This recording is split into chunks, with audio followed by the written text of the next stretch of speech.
Testing.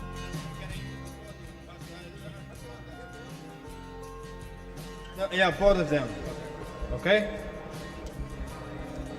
Test, test.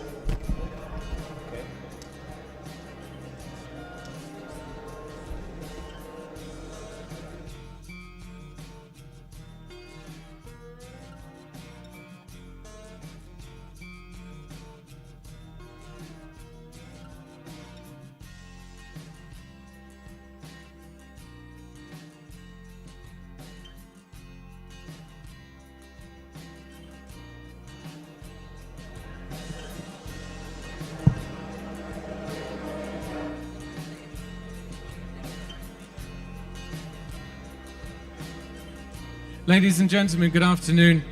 Welcome to the Libya Energy and Economic Summit. Ladies and gents, I'd just like to ask you to please sit in the right places. Everybody with a yellow VIP badge or who has been otherwise designated VIP should be sitting in the white chairs, the soft chairs at the front. Ladies and gents, please, could we have only the VIPs in the seats at the front?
عفواً.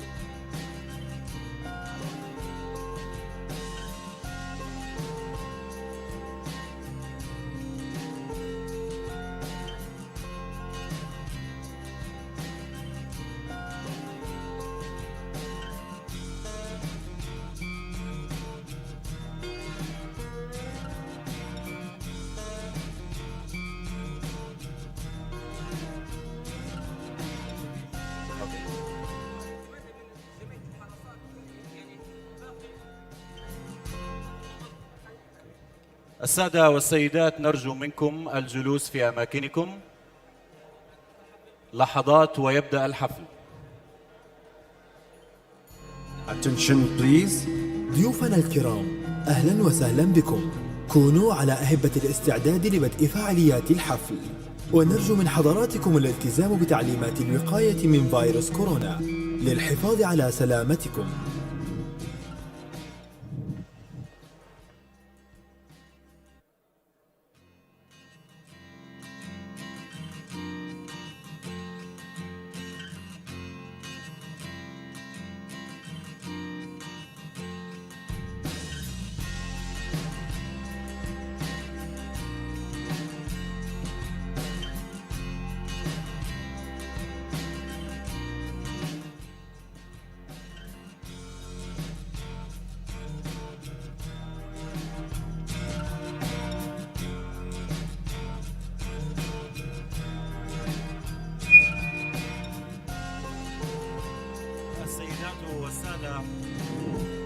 السيدات والسادة الحضور الكريم، نرجو منكم الجلوس في أماكنكم.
Assalamu alaikum. Good afternoon, Excellencies, members of the diplomatic corps, ladies and gentlemen. Please do take your seats. And thank you very much, everybody, for keeping your masks on, as the room is a little bit crowded. So we do appreciate that. Before we start the proceedings, I'd like to give special thanks to all the sponsors and all the partners that made this momentous event possible.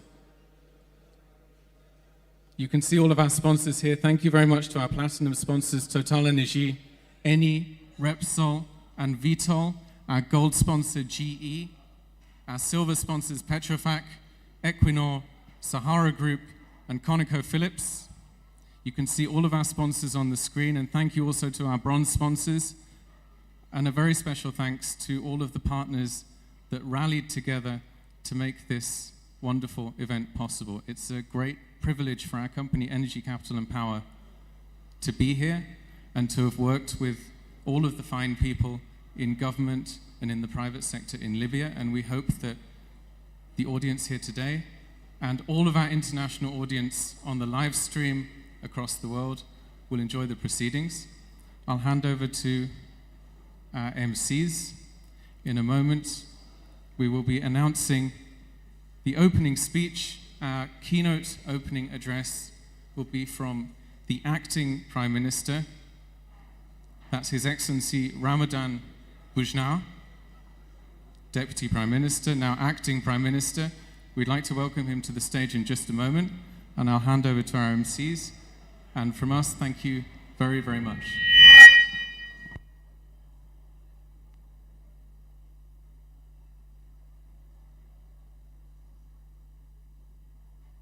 فلنرحب بمقدمي الحدث الآنسة شيماء الشريف والسيد أحمد عبد القادر، فليتفضلوا على المنصة مشكورين. السيدات والسادة المختصين بالطاقة والاقتصاد من كل أنحاء العالم، أهلا بكم في ليبيا.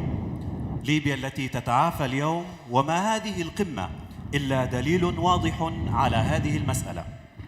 شكرا لكم على حضوركم، وما حضوركم إلا دليل على دعم مسيرة التنمية والنماء والإعمار والسلام. فحللتم أهلا ونزلتم سهلا. معالي السيد نائب رئيس حكومة الوحدة الوطنية، أصحاب المعالي والسعادة من وزراء ودبلوماسيين ومسؤولين، مرحبا بكم. نشكر لكم مجهوداتكم المبذولة لأجل الوطن، لأجل أن تكون ليبيا دائما بلد السلام وقبلة للاستثمار والأعمار والتنمية. ونخص بالذكر ما قامت وتقوم به حكومة الوحدة الوطنية من جهود ملموسة لصالح هذا الوطن. السيدات والسادة، تجمعنا ليبيا هذا اليوم من خلال قمة الطاقة والاقتصاد، هذا الحدث الدولي الهام، نظراً لما تمثله الطاقة من دور كبير في العالم. ونسعى من خلال هذه القمة أن تكون بلادنا مصدراً هاماً للطاقة وتكوين الشراكات العالمية بهذا الخصوص. وبفضل حكومة الوحدة الوطنية أصبحت ليبيا تتعافى وتخيط جراح الماضي، وما نراه اليوم من خلال مظلتها نتاج لخطوات حثيثة نحو مستقبل زاهر لكل الأجيال. نرحب الآن بمعالي السيد نائب رئيس حكومة الوحدة الوطنية المهندس رمضان أبو جناح، فليتفضل مشكور.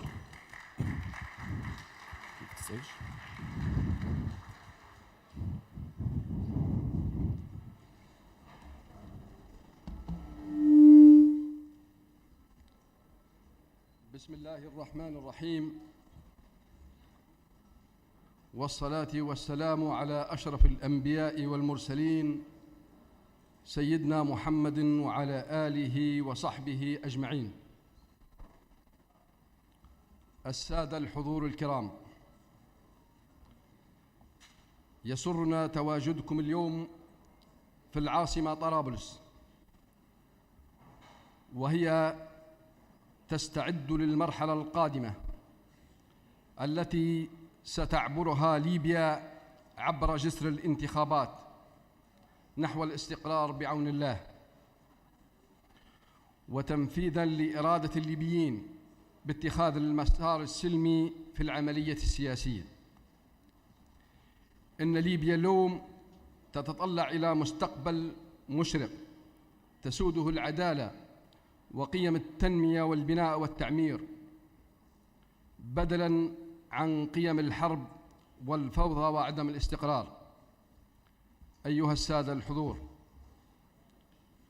إن ما يشاع حول هذا المشروع من الجانب القانوني والاقتصادي ما هو إلا محض افتراء والتشويش على كل نجاح تقوم به حكومة الوحدة الوطنية. أما من الجانب القانوني تم بيع الحصة بقرار من مجلس الوزراء وفق ما نص عليه القانون. وفي الجانب الاقتصادي إن هذه الاتفاقية ستضفي إضافة لقطاع النفط في ليبيا، وستصاحبها استثمارات تقدر ب2 مليار دولار داخل بلادنا الحبيبة. وللعلم إن شركة الواحة تمتلك دولة ليبيا فيها حصة 60%، واستثماراتنا اليوم فيه بنسبة تصل إلى 8% كانت لدى شريك أجنبي، وسوف يتم استبعاد هذا الشريك بشريك آخر لديه القدرة والرغبة في الاستثمار داخل بلادنا. ونؤكد اليوم أن حصة ليبيا في شركة الواحة باقية كما هي عليه. وددت توضيح هذه النقاط لإبقاء الشعب الليبي بعيداً عن المزايدات. ونؤكد للجميع بأن خوفنا على مصالح بلادنا هو أساس عملنا وبرنامج حكومتنا. حرصت حكومة الوحدة الوطنية منذ استلام رئيسها السيد عبدالحميد دبيبة وكافة المؤسسات بالدولة على تثبيت حالة الاستقرار في البلاد، وفي نفس الوقت السعي لاستئناف عجلة التنمية. وأطلقنا مشروع عودة الحياة لإطلاق المشاريع التنموية المتوقفة. كذلك حرصنا في حكومة الوحدة الوطنية على وضع استراتيجيات لتطوير قطاع النفط مع المؤسسة الوطنية للنفط، والتي وضعت خططاً مفصلة في هذا الصدد. إن الشراكة مع الشركات الأجنبية في مجال النفط هي فرصة ثمينة للطرفان والكوادر الوطنية الليبية العاملة في قطاع النفط اليوم قادرة على ضمان الاستفادة العادلة لكل أطراف هذا التعاقد. التنمية مدخل السلام، والسلام يمكن الجميع من تحقيق المصالح المشتركة. كما نأمل أن يتواصل تطوير آليات الاستفادة من المسؤولية الاجتماعية للشركات الأجنبية العاملة بقطاع النفط تجاه المجتمعات المحلية في ليبيا، وأن نشهد برامج تنموية متطورة تستهدف شباب ليبيا في شتى مجالات المعرفة والعمل. نتمنى التوفيق للجانبان في تحقيق شراكة متينة تعطي إشارة واضحة لكل الشركاء الأجانب العاملين في قطاع النفط بأن ليبيا في طور استعادتها لعافيتها، وإن قطاع النفط سيشهد تطوراً كبيراً في ظل إصرار وخبرة الكوادر الوطنية على إصلاحه. وفي الختام نثمن عالياً ونقدر المجهودات التي يقوم بها السيد وزير النفط والغاز والقائمين على هذا المحفل لجهودهم المبذولة، فرغم حداثة الوزارة لكنها تمضي قدماً في خطوات جيدة. نتمنى التوفيق للجميع، والسلام عليكم ورحمة الله وبركاته.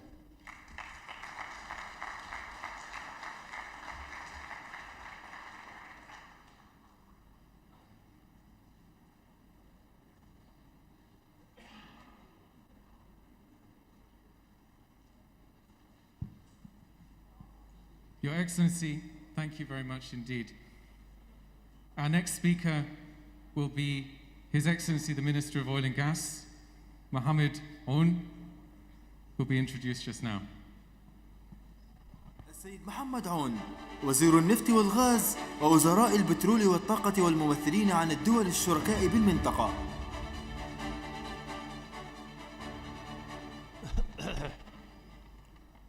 بسم الله الرحمن الرحيم، والصلاة والسلام على أشرف الأنبياء والمرسلين. السيد معالي نائب رئيس وزراء حكومة الوحدة الوطنية، السادة معالي الوزراء، الضيوف، السيدات والسادة. في البداية أعرب عن الشكر والتقدير لمنصة المال والطاقة على جهودهم لتنظيم أول قمة اقتصادية للطاقة في ليبيا منذ ما يقرب من عقد من الزمان. كما أتوجه بالشكر لجميع المشاركين والحاضرين. السادة معالي الوزراء، السيدات والسادة، نحن في وزارة النفط والغاز نسعى للتشجيع على استثمار الثروة النفطية وحسن استغلالها وتطويرها وزيادة القدرة الإنتاجية لزيادة الإنتاج وتعويض الإنتاج المفقود بسبب الانخفاض الطبيعي من خلال الحفر التطويري وزيادة إنتاج النفط إلى 2,100,000 برميل في اليوم، وزيادة إنتاج الغاز إلى حوالي 4 بليون قدم مكعب يومياً في السنوات الخمس القادمة، ورفع القدرة التكريرية واستغلال الطاقات البديلة، إضافة إلى جعل الاستثمار والتعاون الإقليمي ضرورة ملحة، لأن موقع ليبيا الاستراتيجي من شأنه أن يربط أفريقيا بشبكة من خطوط نقل النفط والغاز إلى أوروبا، إضافة إلى الطرق والقطارات والسكك الحديدية، أو أي مشاريع أخرى جديدة من شأنها أن تجعل من ليبيا حلقة وصل بين أفريقيا وأوروبا. الحضور الكريم، دأبت وزارة النفط والغاز منذ نشأتها لأكثر من 60 سنة مضت على المحافظة على الثروة النفطية واستغلالها وتطويرها وفق أفضل السبل، وبما يكفل تنمية موارد الدولة وزيادة دخلها القومي وفقاً للمعايير المحلية والعالمية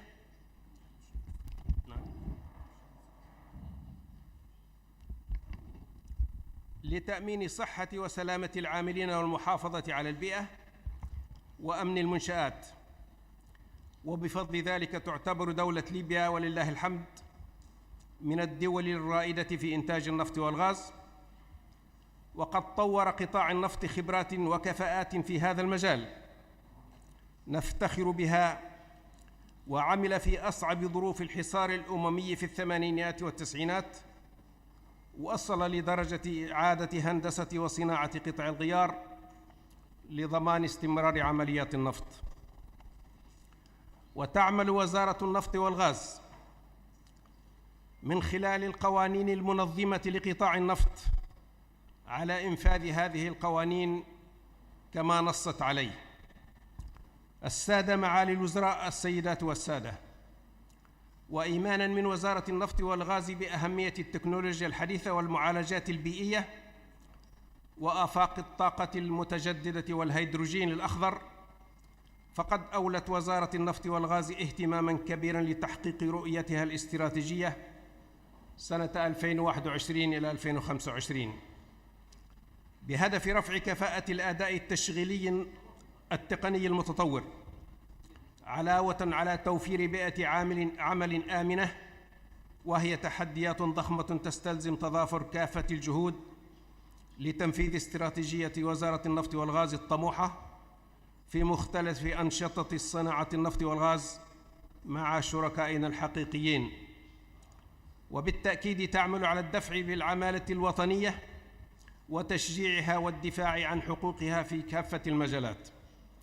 الجمع الكريم، ختاماً متمنياً التوفيق والنجاح لهذا الحدث الدولي بليبيا، وأن يكون بداية التحول وجذب مستويات كبيرة من الاستثمار في قطاع النفط والغاز، وباقي القطاعات وتعزيز موارد الطاقة ونمو الاقتصاد، وأن تأخذ ليبيا مكانتها في القمة.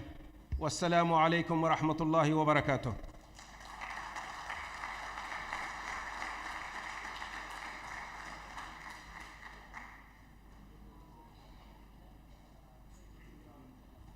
شكرا لمعالي وزير النفط والغاز.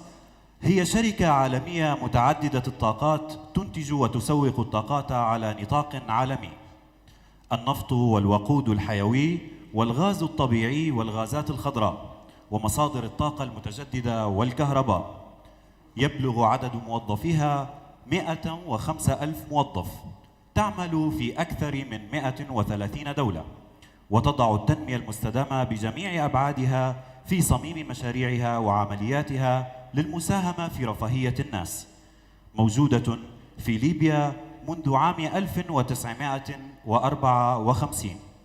نرحب جميعا بالرئيس والمدير التنفيذي لشركة Total Energies, Patrick Boyani.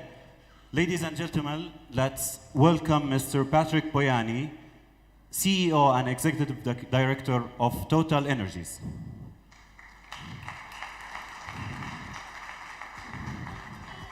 We all need it, and it's a source of progress. So today, to contribute to the sustainable development of the planet facing the climate challenge, we are moving forward together towards new energies. Energy is reinventing itself, and this energy journey is ours. Our ambition is to be a world-class player in the energy transition. That is why Total is transforming and becoming Total Energies. Excellency Ramadan Bouchna, Deputy Prime Minister of the Government of National Unity, Excellency Mohamed Houn, Minister of Oil and Gas, Excellencies, members of the Government of National Unity, esteemed colleagues, ladies and gentlemen, I'm very honored to be today in Tripoli for this event and to speak at this Libya Energy and Economic Summit. Placed under the patronage of His Excellency the Prime Minister of the Government of National Unity, this important, even historic event, like Mr. Houn explained, illustrates the resilience of Libya's energy industry. It positions Libya as the return of Libya as a key and indispensable energy producer to contribute to the world's response to global energy and climate challenges. It also gave the opportunity to demonstrate the strong commitment of many partners of your country, Libya, including Total Energies, to the stabilization and economic development of your country. It is true that the oil and gas industry is facing today some, I would say, unforeseen events in terms of high prices. This is due to some short-term reasons, but also some structural factors. Of course, these high prices, which the oil and gas industry is benefiting today, is linked for a certain part to the short-term factors like the post-COVID economic recovery at a worldwide level and some also extreme weather events. But I would more insist today on the structural factors which explain why these pricings are going up. And part of that is that there is a drop in investments in oil and gas industry around the world, including because we are also trying to combine the necessity to produce more and more oil and gas to answer to the demand, but also the climate change challenge. As a consequence of the drop of oil and gas investments, today we need, in fact, to find new sources of oil and gas, to invest in new crude oil projects to meet the world demand, to compensate the natural decline of the fields. And this is why I'm here in Libya, because this country, your country, is blessed by the very large resources at which we can be produced as low as cost possible, and which can also be produced by lowering greenhouse gas emissions to the strict minimum. This energy transition is clearly a challenge for the planet. On one side, we need to reduce the greenhouse gas emissions to cope with the Paris Agreement objectives, which have been reaffirmed in Glasgow, but we have also the duty to meet the ever-increasing demand for energy. I would like, by the way, to congratulate the Government of National Unity for the decision to join the Paris Agreement and the Glasgow Climate Pact very recently. It is clearly in full alignment with the strategy that a company like Total, moving to Total Energies, our own transition, is putting in place, is willing to develop. When we come to Libya, we don't look at only to oil and gas resources, but we have other natural resources. One is solar.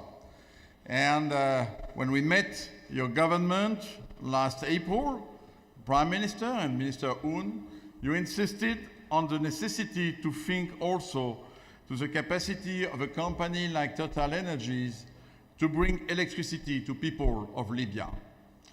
The natural resource as a source of wealth when you export oil and gas, but it should be also a source of prosperity for your own citizens in your country.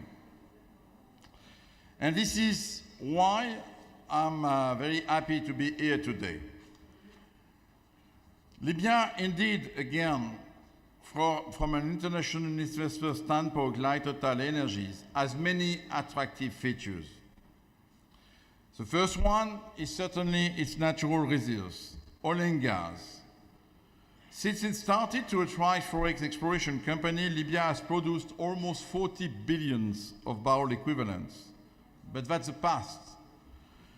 If we look forward to the future, Libya's subsurface still holds more than 30 billion barrels in the ground of oil and gas resources. Most of them are already discovered, and there is more to be discovered through explorations. These are by far the first hydrocarbon resources remaining in Africa, and I would say among the top of the OPEC League. So with a production today in the range of 1.2 million barrels of oil per day, there are all the ingredients to reach the objective which was set by Minister Un to come back to a production over 2 million barrels of oil per day. Libya has really a unique potential to be a key contributor to demand-supply balance on the international oil markets in the next decade. The second attractive feature I would like to mention today is Libya's people. After 10 years of revolution and political struggle, I'm impressed by the level of hope that has risen in the country since the new government of national unity came into action. And I was listening to the call of the Deputy Prime Minister for developing not only oil and gas as resources, but also for the youth of the people of Libya in order to get the most out of their skills and to embark in this new development of your country. Of gathering today for this Libya Energy and Economic Summit is in itself a proof that things are really put in place to open a new page of Libya's history.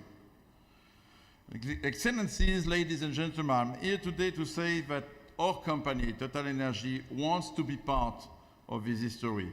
We want to bring our contribution to a new era for Libya of peace and prosperity.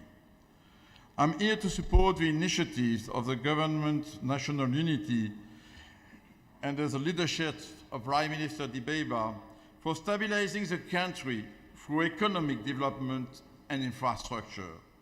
Companies like Total Energies can build bridges between people, and with bridges, we can think to the peace and prosperity. And I want to do more. I want to contribute, of course, to Libya's comeback as a sovereign, united, and thriving station. As I said, we want to support the national objective to increase production back to its historic levels, But we want also to contribute to the larger access to electricity by the Libyan citizens. And so we are ready to invest our financial strengths, our technical capacities, our project management skills, and our talents in this endeavor. Beyond these words, what does it mean pragmatically?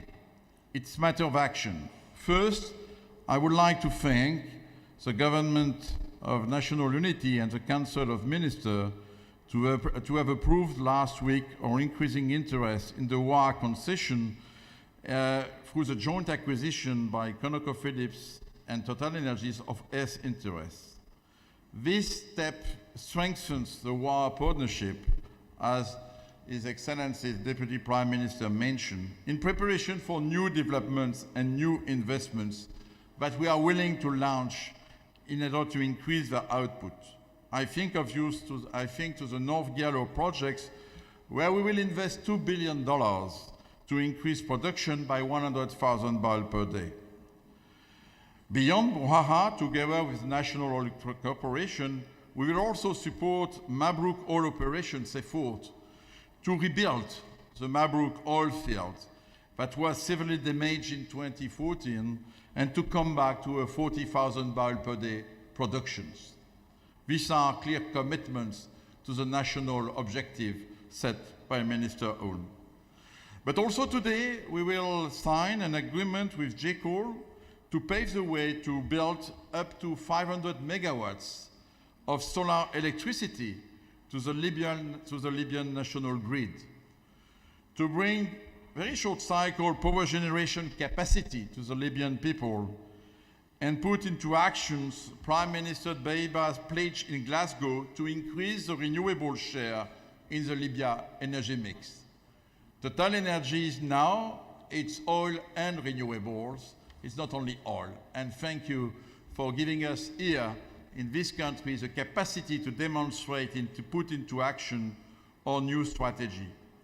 I would add that renewables can also be used on the oil fields of Libya. And we are working together with the national company in order to solarize the way we run our operations on the WAR concession. This will have, by the way, the advantage to free part of the natural gas resource, which can then feed gas-fired power plants. We can also work together to decrease the flaring, which is done on our oil operations. But beyond oil and gas, beyond renewable energies, we want also to share the benefits of our activities with the Libyan people.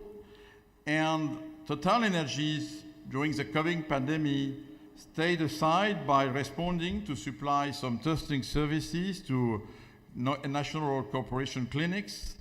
We also provided some solar power plants for the filling of oxygen bottles to some hospitals across Libya. But we want to do more. We want to work together with the government of Libya, the Minister of Oil and Gas, and the National Oil Corporations to stand on the side of the youth of Libya through education and sports projects. Excellency, ladies and gentlemen, a good business is usually a combination of wisdom, boldness, and faith. As Libya still faces with challenges, some may see more boldness than wisdom in TotalEnergies' decision to reinforce its partnership with Libya. I don't. Where they see the risks, I see the opportunities. I see the fundamentals of a country blessed with natural resources, oil, gas, solar. And I want to be your partner. I see the strengthening of the institutions. I see the society's genuine desire to open a new page. I see again all opportunities to work together. And above all, I have faith in our common intent by doing good business together to build a better and more sustainable future for the people of Libya. Thank you for your attention.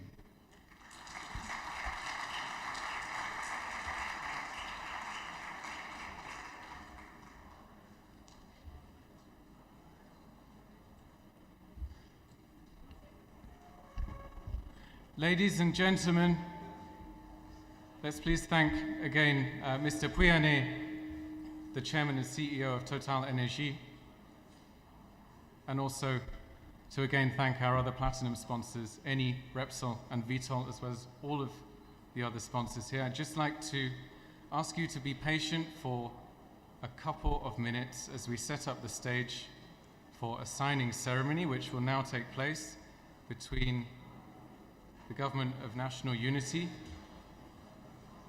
and Total Energy and GCOL. So please bear with us for a couple of minutes, and thanks for your patience.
السيدات والسادة، الآن مراسم توقيع الاتفاقية بين السيد معالي نائب رئيس حكومة الوحدة الوطنية المهندس رمضان أبو جناح والسيد باتريك بوياني من شركة توتال إنرجيز.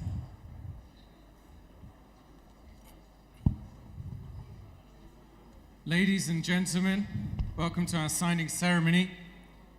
The state of Libya, represented by the acting Prime Minister of the Government of National Unity, and Total Energy, represented by its Chairman and Chief Executive Officer, are now going to sign multi-energy agreements for the development of solar projects in Libya. The first agreement is designed to enhance the strategic energy partnership with Total Energy in the country and to further develop Libya's natural resources in a sustainable way. It is signed by His Excellency the Acting Prime Minister and Patrick Pouyanné, CEO of Total Energy. And we'll then go to the second agreement in a moment. Yes. إن دولة ليبيا ممثلة برئيس وزارة الحكومة الوحدة الوطنية ووزارة النفط والغاز، وكذلك شركة توتال إنرجيز ممثلة برئيسها ومديرها التنفيذي السيد باتريك بوين. سيقوم الآن بتوقيع عدة اتفاقيات للطاقة المتنوعة لتنمية حقول الواحة ومشاريع الطاقة الشمسية بقوة 500 ميجاوات. الاتفاقية الأولى صممت لتعزيز الشراكات الاستراتيجية للطاقة مع توتال إنرجيز في البلاد ولتنمية المزيد من موارد ليبيا الطبيعية على نحو مستدام. لقد تم التوقيع من قبل معالي نائب رئيس الوزراء السيد رمضان بوجناح ومعالي السيد باتريك بوين المدير العام لشركة توتال إنرجيز. الاتفاقية الثانية وهي عبارة عن مذكرات تفاهم بين توتال إنرجيز والشركة العامة للكهرباء من أجل تطوير مشاريع الطاقة الشمسية الكهروضوئية بقدرة كلية تبلغ 500 ميجاوات مصممة لتزويد الشبكة الوطنية بالكهرباء. وستشمل هذه المشاريع أيضاً الوكالات الليبية للطاقة المتجددة وهي هيئة خاصة بالاستشارات، وتعكس هذه الاستشارات استعداد توتال إنرجيز لمتابعة الاستثمار قطاع الطاقة في ليبيا بما في ذلك الطاقة الشمسية التي ستتسارع مباشرة في حصول الشعب الليبي على مصادر الطاقة نظيفة وأكثر موثوقية وأقل تكلفة.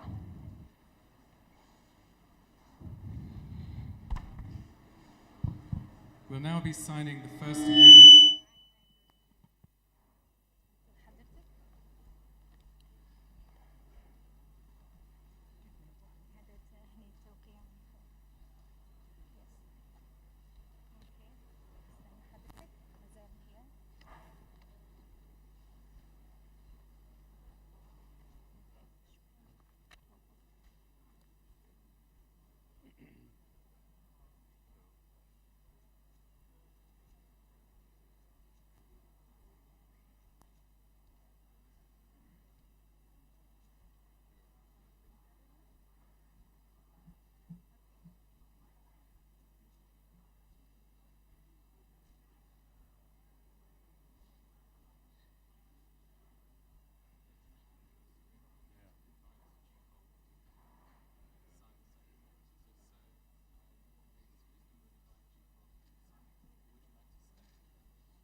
Moment.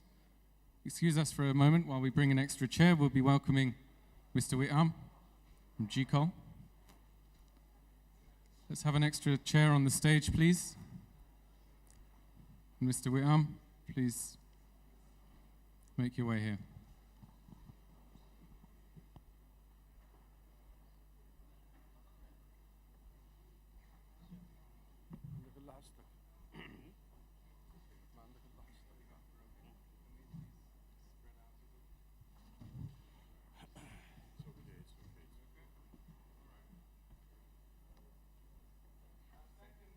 Our second agreement is a memorandum of understanding between Total Energy and the General Electricity Company of Libya, GCOL, for the development of solar voltaic projects with a total capacity of 500 megawatts, designed to supply electricity to the national grid. These agreements reflect Total Energy's willingness to pursue its investments in Libya's energy sector, including solar energy, which will directly accelerate Libyan people's access to a cleaner, more reliable, and more affordable power supply. Please proceed.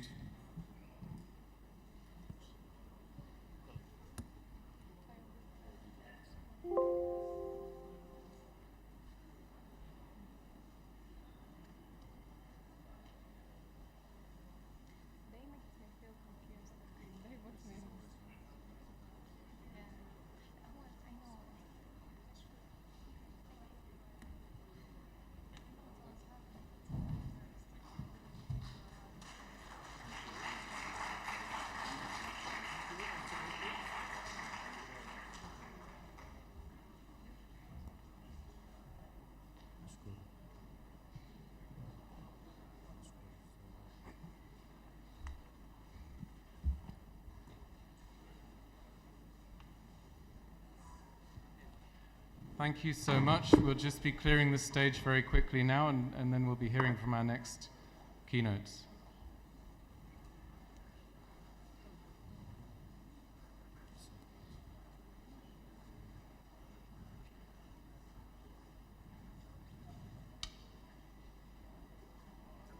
شكرا لمعالي السيد نائب رئيس حكومة الوحدة الوطنية المهندس رمضان أبو جناح والسيد باتريك بوياني الرئيس والمدير التنفيذي لشركة توتال إنرجيز، وأيضا الشكر للسيد رئيس مجلس إدارة الشركة العامة للكهرباء المهندس وئام العبدلي. شكرا جزيلا لكم جميعا.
Excellencies, honorable guests, ladies and gentlemen, it's our great honor and privilege to have a delegation joining us today from Eni, and we thank them for making their way here.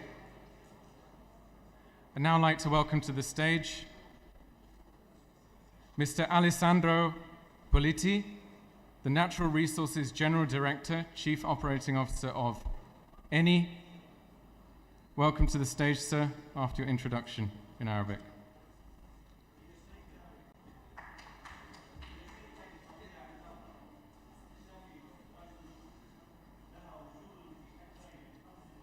بلدا تأسست سنة 1953 وأصبحت الآن مجموعة نفطية من أكبر الشركات الأوروبية تضم عددا من الشركات الصغيرة والمتوسطة. تقوم الشركة أيضا بتصنيع وإنشاء منصات لاستخراج النفط والغاز من أعالي البحار. للشركة وجود في ليبيا منذ العام 1974. نرحب بالمدير العام للموارد الطبيعية الرئيس التنفيذي للعمليات بشركة إني أليساندرو بوليتي.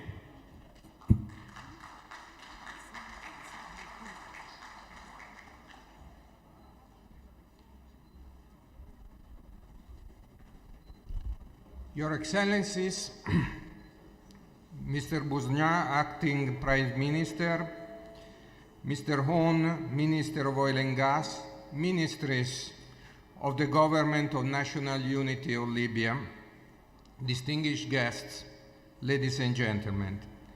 Let me start by expressing my deepest gratitude for the invitation to this Energy Summit, which represents one of the first initiatives in presence after the spread of the pandemic.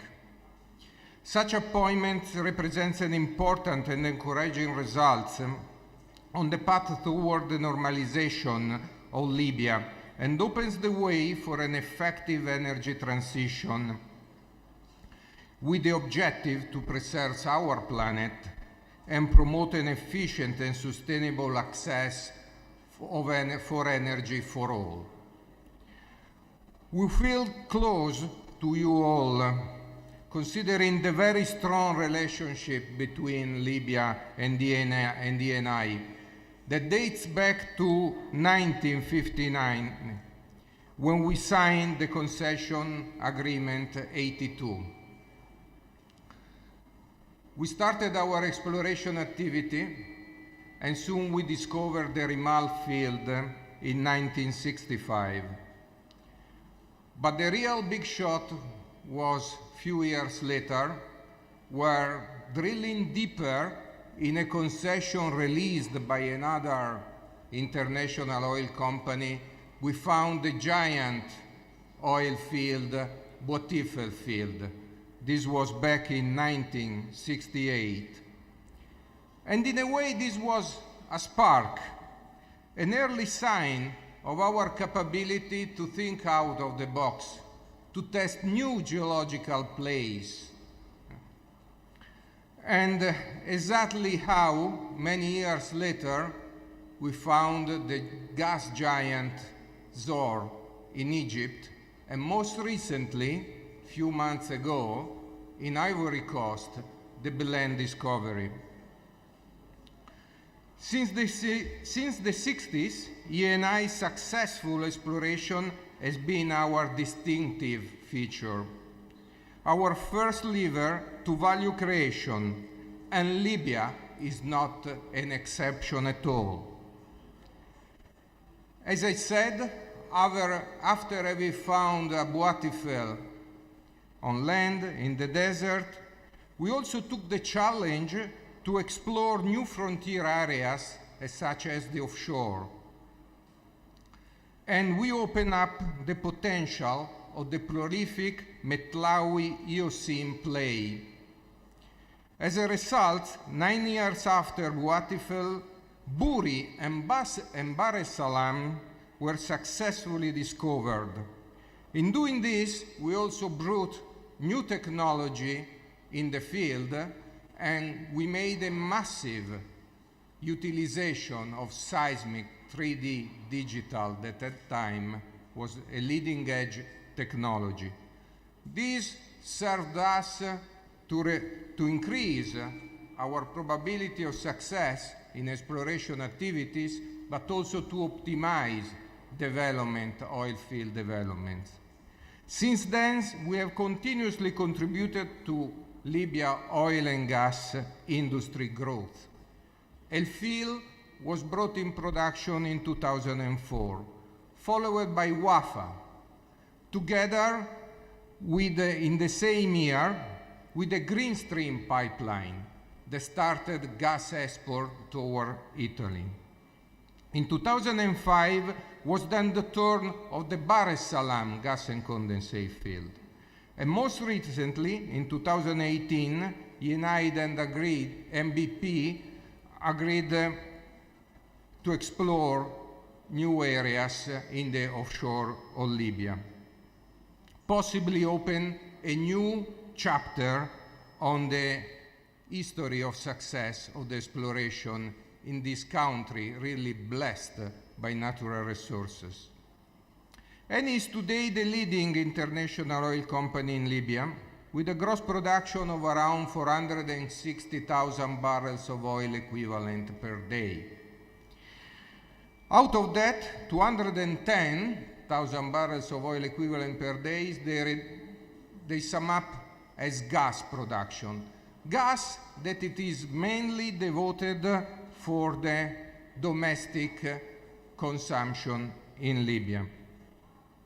So far, we have produced through our operating JV company, Mellitah Oil and Gas, 3 billion barrels of oil and about 7.5 trillion cubic feet of gas.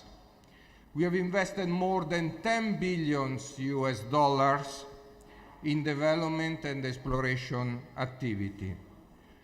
Despite the complex situation of the country and the difficulties to carry out the activities, we have continued to invest and jointly work with our partner, the National Oil Company, and operating through Mellitah Oil and Gas to sustain the gas production which is vital for the Libyan people.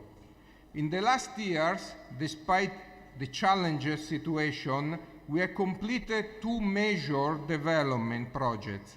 The Wafa compression project to increase gas field recovery and phase 2 development of the Bahr es Salam project, exploiting the full potential of such offshore gas fields that is in production since 2005. In the past years, we have allocated even increasing shares of gas production from the export to the domestic market to fulfill the increased domestic market demand. This clearly demonstrates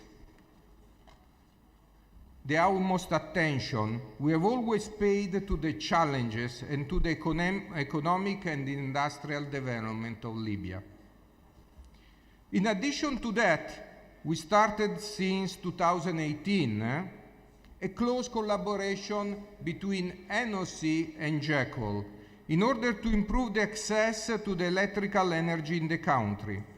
To this purpose, we provided urgent spare parts to restore about 420 megawatt of electrical power generation to assure the generation continuity of the existing power plants. But the pandemic brought also specific need for the people, for the population. So, in the field of health and COVID-19 pandemic fight, ENI has strongly supported the Libyan health and authorities through NOC in the response against COVID-19 since the beginning of the pandemic in 2020.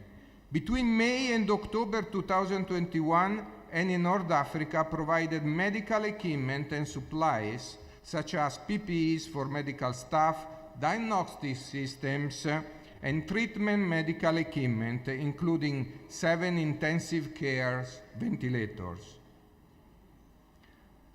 And now, look at the future. Which strategy for the future? I would say that the strategy for the future can be summarized in just one sentence: speed up investments for oil and gas. We certainly are concentrated also on the energy transition with the objective to preserve our planet and promote an efficient and sustainable access to energy for all. After COP26, it is even more clear. The world cannot rely on fuel fossils indefinitely. Energy transition must be accelerated if we want to keep the world temperature increase below 1.5 degrees by the end of this century. Yet, natural gas is the perfect bridge between fossil fuels era and the net zero world, where renewables account for most of the energy supply. Gas is a strategic source of energy for Libya too. The upcoming peaceful period will hopefully bring prosperity and strong industrial and economic development in the country, vital to sustain the expected growth of the electrical demand. But we have to hurry up. And it is pivotal the complete support of the country. Potentially, there are 5.5 trillion cubic feet of gas of reserves to be produced to projects already in pipeline, such as structure ENA and the Buri Phase 2 development. We reference particularly to the Buri Phase 2. There is a potential of additional 250 million barrels of oil associated to. If we consider also the new resources we discovered in the previous exploration campaign and the potential of new areas, we believe that the huge potential, it is in excess of 10 trillion standard cubic feet of gas to be put in production. But which model we need to apply? Certainly we need a fast-track approach. Why? Because in the energy transition, the window for oil and gas development gets shorter. And so we need to increase the velocity of the development of oil and gas fields. And we have a model to apply. The model for us is the model we applied in Egypt for Zohr, where a deep water discovery 200 kilometers far from shore was brought into production 2.5 years after the first discovery well. And this is thanks to a very strong collaboration between the international oil company, the national oil company, and the government. This is essentially the key to get this kind of results. And this is what is believed also needed to exploit the tremendous inventory of oil and gas resource that Libya owns and is yet to be developed. So nowadays, delaying final investment decision and having long execution time is no longer a matter of reducing project profitability, but can make new upstream development not necessary at all. So the alignment between all parties is really necessary. We are also looking not just to develop gas, but to develop gas in a very sustainable manner, reducing Scope 1 and Scope 2 emissions and containing really the CO2 emission, even considering carbon capture and storage projects, like the ones that are associated to the structure A and D development and the Buri gas utilization projects. Certainly, renewables, they will play a very important role for the energy supply in Libya. We believe that Libya is ready to take the lead in the renewable sector in Africa, leveraging on clean energies to fulfill the increased electricity demand. I'm thinking mainly to the solar. This is the energy sector that the country is really blessed together with oil and gas resources. So we see certainly solar development extremely important. In conclusion, let me repeat myself. Libya has a very significant remaining oil and gas potential, specifically for what concerns already discovered resources. And ENI is really ready to support this development. Thank you.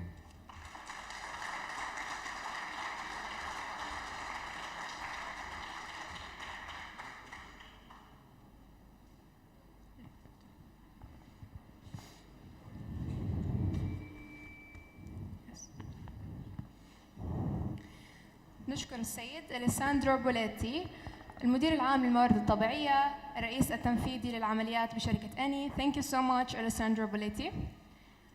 يتطور قطاع الطاقة بشكل متسارع حيث يتم التوجه عالمياً إلى مصادر طاقة جديدة ومتجددة. ننتقل الآن إلى عرض تقديمي حول مستقبل الطاقة يقدمه السيد عادل مسعد المدير العام للمبيعات وحلول توليد الطاقة في شركة جنرال إلكتريك طاقة الغاز للشرق الأوسط وشمال إفريقيا. فليتفضل مشكورا.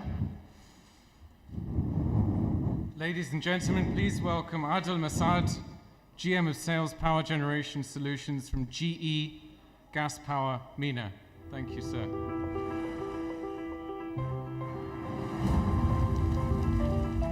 For the first time in history, the world has spoken with one voice. One voice. With one voice. It said, we are all custodians of this very small planet we call home. There is much to be optimistic about. But there's even more to be done. We believe that addressing climate change is an urgent global priority. That's why we're using our energy to change energy. By taking on the massive challenge of helping meet the growing demand for energy. While reducing CO2 emissions. And working to make electricity more affordable, reliable, and sustainable. We're rising to the challenge. And innovating for our customers. And for the world. We're continuing our history of innovation in renewables. Helping renewable energy scale. Building the world's most powerful offshore wind turbine. And providing flexible capacity with the world's largest and most efficient gas turbine. We are making a meaningful difference in reducing carbon emission today by replacing coal technology with cleaner natural gas.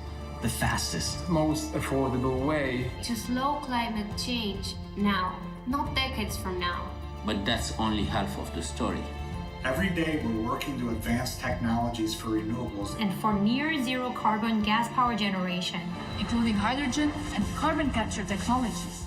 And alongside our customers, we're charting the course for these now. Together, renewables and natural gas will drive our energy future. And no one is better prepared to deliver that future than GE.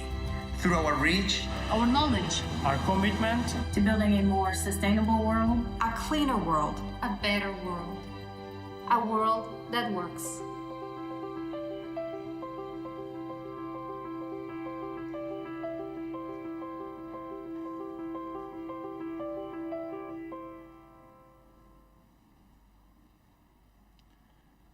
بسم الله الرحمن الرحيم والصلاة والسلام على سيدنا محمد صلى الله عليه وسلم. السلام عليكم على الوزراء السادة السيدات الحضور الكريم. Good afternoon, Your Excellency, ladies and gentlemen. Thank you for Energy Capital to make it us here today. I see the crowd, people back to Libya. I'm very happy and proud to be here, part of you in this respected forum. My name is Adel Masad. I'm responsible for the power generation solutions on gas power systems in GE MENAT region. Next page, please. We are seeing an extraordinary rate of change in the power sector today, driven largely by the need to resolve the energy trilemma on providing more reliable, affordable, and sustainable power, and flexible power to the grid solutions, all while the global demand on power contribute to increase.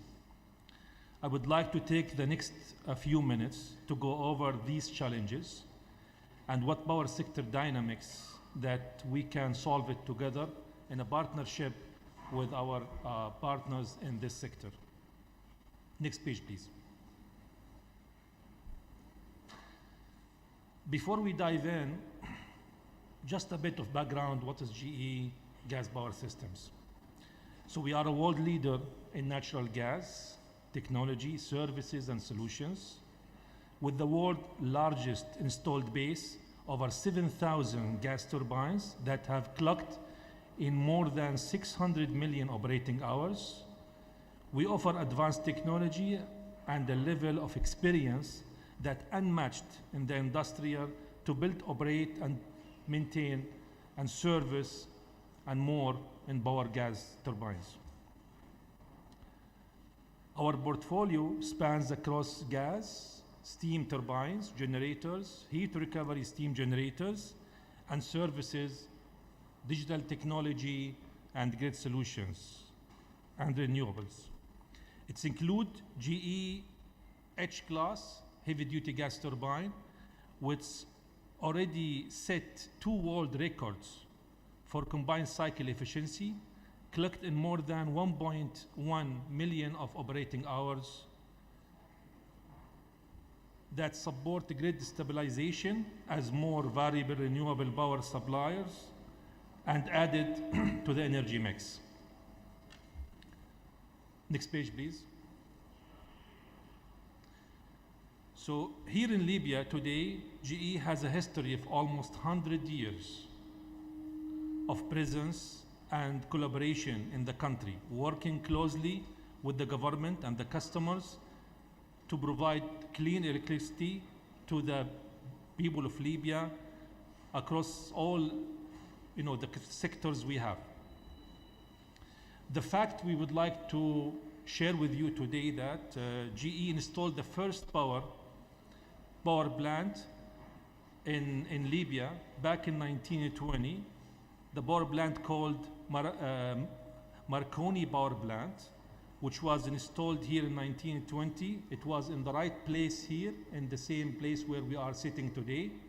And eventually, when the power plant was demolished at that time, our hotel here was built on top of it. So that's where we go back in history with Libya.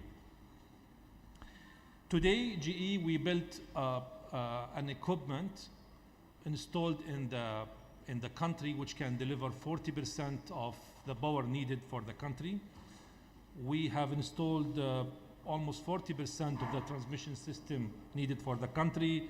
Looking ahead for more, we remain committed to supporting Libyans and Libya country. Next page, please. When we talk about energy landscape tomorrow, moving to power sector dynamics, the global energy landscape is transforming rapidly with the rise of renewable energy supplies, like the gentleman before were explaining the need of renewables, clean energy, diversification, increasing demand to address the climate challenges. That's where everyone globally is talking about today. There is no question that renewable will continue and will rise up. But along with that growth, you need to have a stable generation which give you enabling the grid to have a flexible system and balancing the supply fluctuation in demand. GE and most of the global energy agency sees that continue but changing role in the future. The gas will continue the main resource for the power on the coming near future. The ability to start the load of the gas turbine quickly, the ability of respond to the fluctuation in the grid, which coming from the solar and wind, is actually an important to have a heavy gas turbine, bigger machines, more efficient, less carbon emission, in tie with renewable energy, so you can have a stable system in the grid. Now, storage and hybrid solutions will also enable accelerating growth for renewable. Nuclear power also will have a play, but not the existing technology. I think more or less smaller reactors, which can help to have more clean energy. In addition to this, you need to have the grid solution together with digital solutions can help you to make organization for this mix of the grid, of the technologies across the whole network. Next, please. Next slide, please. Now here is what we talk about complementing each other. So the gas power system, together with the renewables, which we just explained 1 minute back, those need to be complementing each other. They are not against each other. So it's important to call out that the energy transition play out, renewables and gas power are complementing. Together they offer tremendous potential to address climate change. Deployment of gas power in combination with renewables is a no-regret path to make practical reduction in emission quickly, while in parallel generation and electricity decarbonize other sectors. Examples of complementing, which we can see here. Renewable power is variable. Wind is only working when air blowing. Solar is working when sunshine. But you need to have a gas system which can be flexible with a mix of renewables.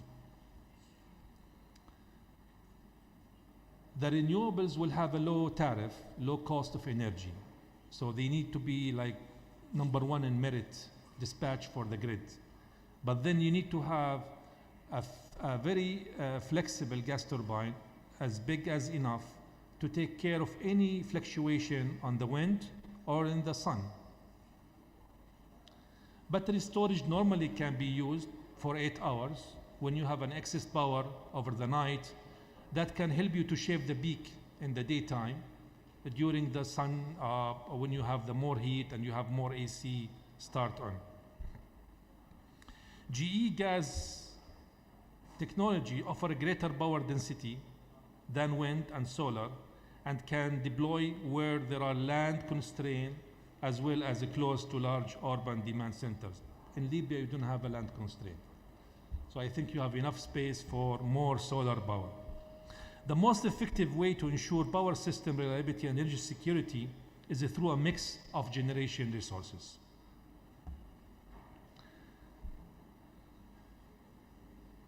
Instead, that we use only one size of technology for decarbonization, we need to have the optimal choice for a specific region of country depends on more factors, including fuel availability, pricing and security, and land constraints. Next page, please. So this is where we see in Middle East and North Africa region how the future investments in various countries, and I think also it's applicable for Libya, is actually, if you can see in the previous decade, for the last 10 years, we used to have more investments in gas combined cycle power plant on the region, while actually in solar or renewables used to have like 20% of investments.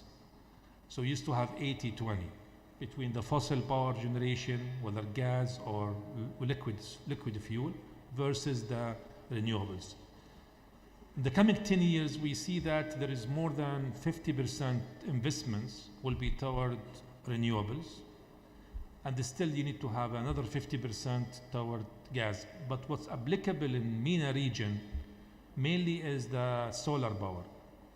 The wind corridors are very narrow, and the other technology does not bring the value, or maybe it's not accessible like the nuclear in most of the countries. So if you start from Morocco, going all the way until Iraq, I think this is what we believe the investments and the projects has been announced by various authorities in those countries. It will be in that scheme moving forward. Now the gas turbine, they are moving to have a highest efficient technology to reduce the emission. With more technology, I will come to this in a minute, about how can we really reduce the emission to nearly zero carbon emissions. If you see the next part on the right hand, the power generation will still rely on a gas combined cycle applications, although still there is a lot of investment in solar and wind, but again, those technologies will remain important on shaving the peak, where the gas turbine and combined cycle still play the major role for grid stability. Next page, please. So this is here the path to faster decarbonization with the gas power in Libya. So we think we need to have like 3 steps, and this is just our opinion, and maybe of course our partners in GCOL, they will also have their own priorities. But we think there is main ideas that we can really capture to utilize the existing asset in the country more efficiently, means maybe going for upgrade And in addition to this one, converting the existing simple cycle power plant to combined cycle, which is another important element in producing power with a low cost of fuel and more efficiency, and without carbon also. We have done an examples of upgrade across the whole region, Algeria, Morocco, Egypt. An example from Egypt, for example, we upgrade a 9E power plant, 4 units, that give an excess power of 18 megawatt, powering 15,000 houses and removing 2.2% increase in the efficiency and removing a lot of emissions. That's an example that can be utilized and can be used immediately. The outage duration, like in 2 months, you can get this extra megawatt, and you can get in 2 months' time, and you can get a lot of reduction in the fuel, in the emissions. Another way, number 2, is to deploy a new high efficient 64% technology on combined cycle application, which is a technology, it has been already deployed in the Middle East region, starting from Pakistan, UAE, Bahrain, and many other countries, also Egypt. This technology provides less emission because you burn the fuel more efficiently. It provides you with a very flexible technology matching the grid fluctuation whenever you have solar and wind at the same time. So that can pick up like 80 megawatt immediately and 80 megawatt down in like 1 minute. So in case that you have a lower wind or clouds over solar panels that will lose a lot of megawatt, immediately these machines can pick up this. I mean, this technology is being developed since 10 years, knowing that in the future renewable is coming, so we have to make sure that we have a good partnership with the renewable. An example from UAE, for example, United Arab Emirates, where we installed 1.8 gigawatt 3 9H gas turbine in one location. This gave almost 4 million ton out of carbon from a similar other technologies, and that means like almost in UAE 1 million cars off-road annually.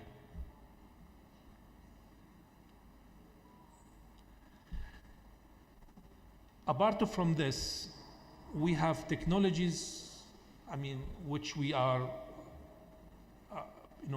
having in the country in Libya, or which we propose that to be installed in Libya.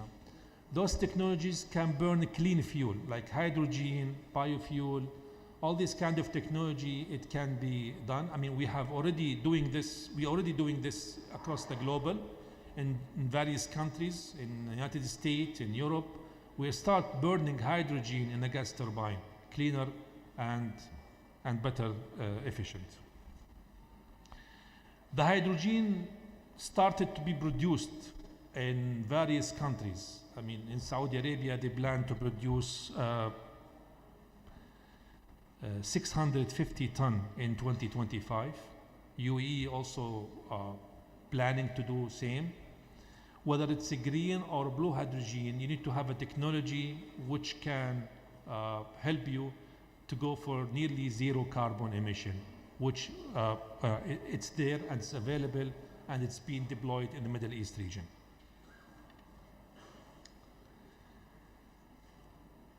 Moving forward from this one, I just, we would like to accelerate the strategy deployment of gas power together with renewable that can make substantial progress in combating climate change in the near term, while enabling a path to a lower carbon emitting world in the future.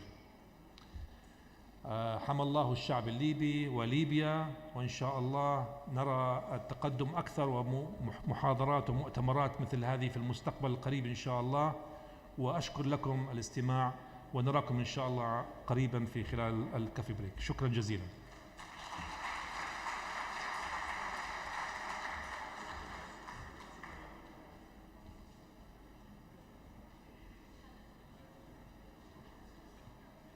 شكرا للسيد مسعد من شركة جنرال إلكتريك طاقة الغاز.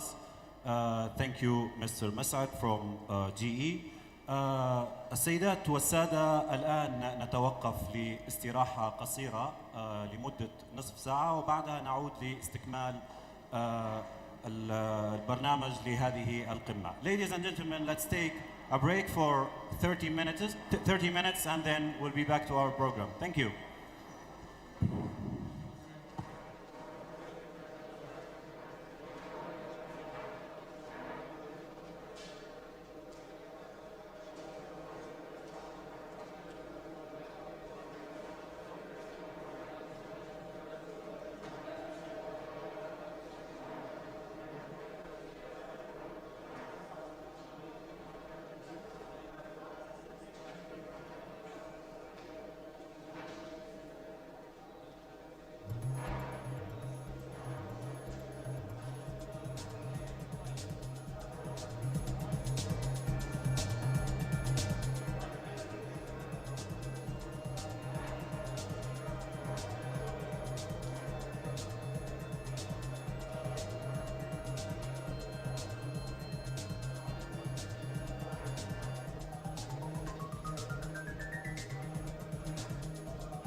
Test, test, test, test, test, test.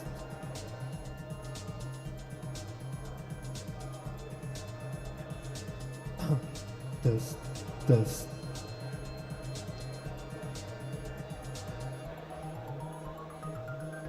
Test.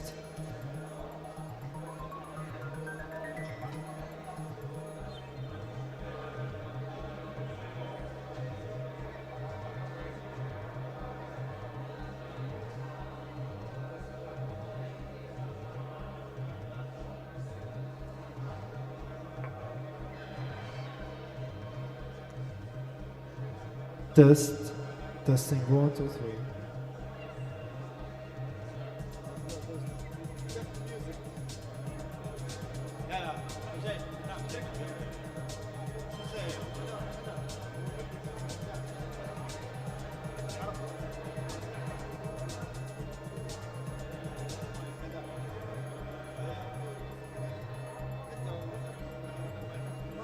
هاند مايك عندنا في ستاف بلبسهم نيك مايك تبع ما عندناش لا اضطر ندخل نحكي لا هو ما يمكن الان مش بعدين ما تبقاش في لحمه ولا مش يدوي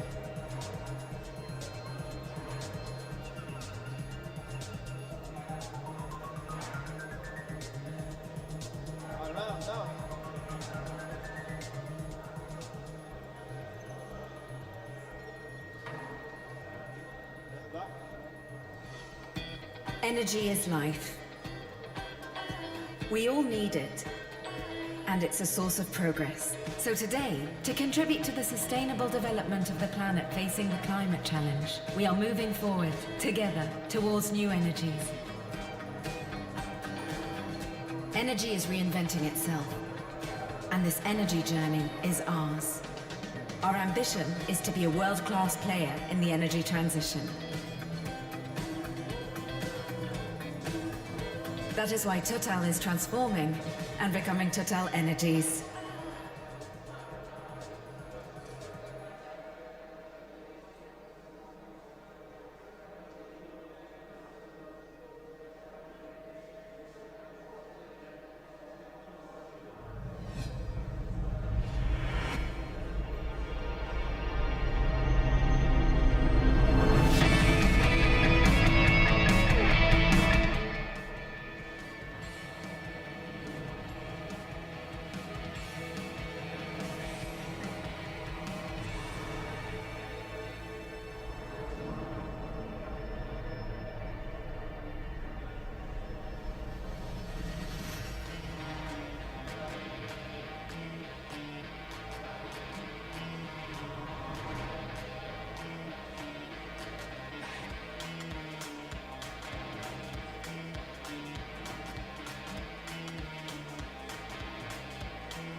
test.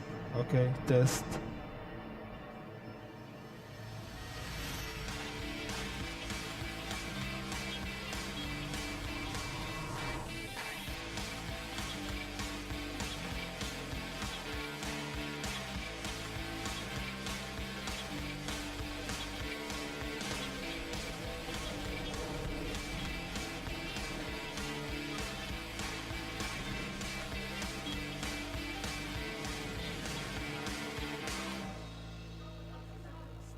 Test. Test.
Test. Test.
واحد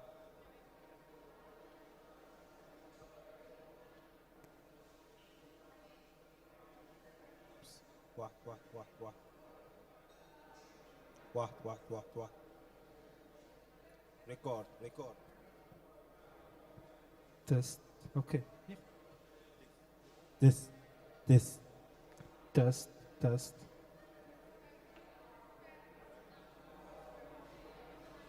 Test. Test.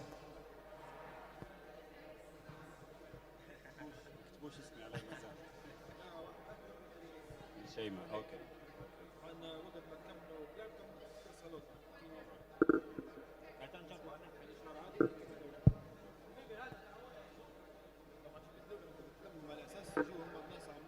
حنقول لهم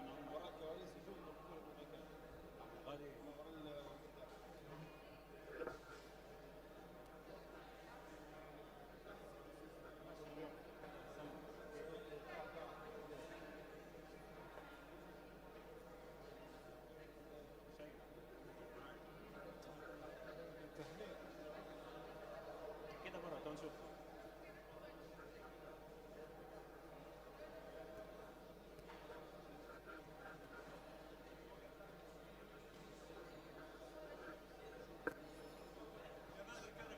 شيماء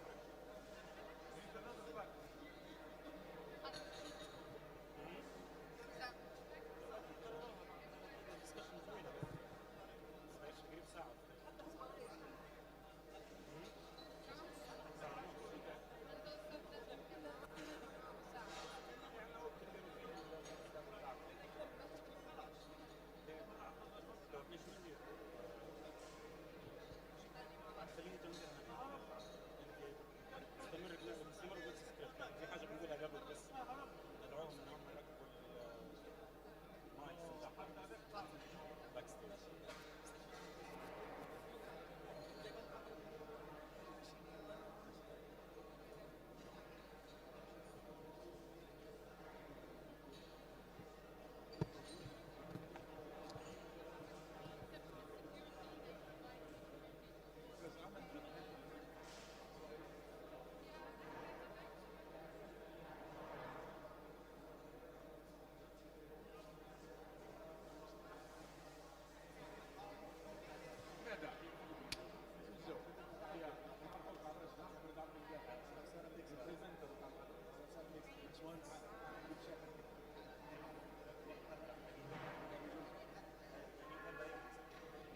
هذا مهندس صوت ديما مع معدات الترجمه رجع ويحيى طبعا مترجم one of the best in town كمان جمهور استاذ احمد تعرفه مش تلاقيه احمد حتى هو مترجم جونيور مترجم he's doing very well so far هو يخدم على الفيسبوك بوست هذا احنا لو واحد مشينا موضوع ويبن هو محمد يحيى ترجم على اساس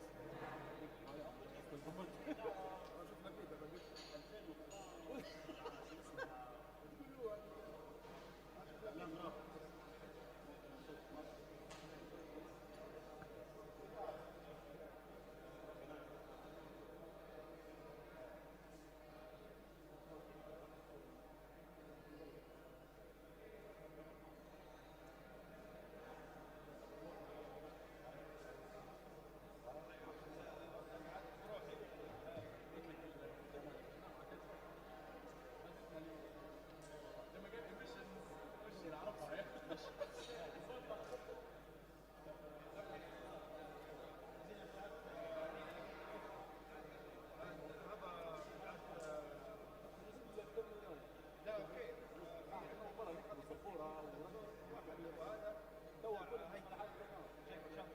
هو يقولها بس انا اعرفها خشي التقديم هذه شيء مشكله هذا تبع ارت عارف لما تجوا ما عنديش مشكله اول لما تدوس بسرعه ثانيه الكلام بدون جنرال يقول يعني موضوع في الترمينولوجي في الاكس السريعه واحد فرنساوي واحد طلياني يعني توتال ده وهو مسكين محصول في باوربوينت مش بحث فيه الكتيبه قدامه فاسمع وان شاء الله خير عرفت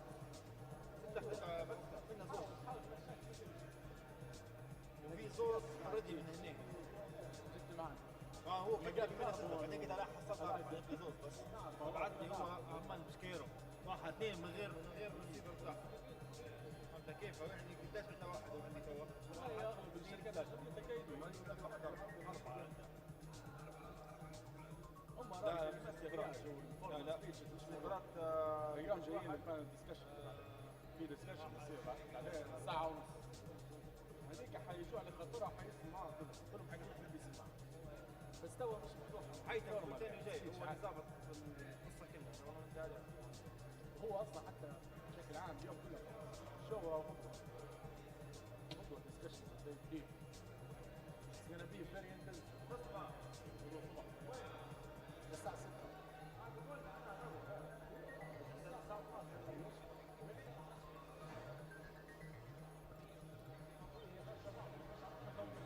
ان شاء الله خير. اقلب ثاني صفحة تلقى داي 2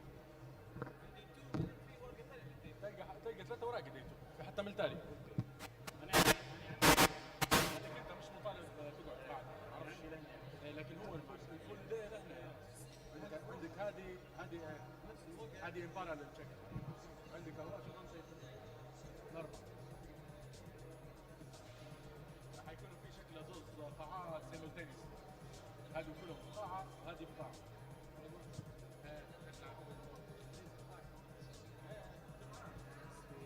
امريكان شاور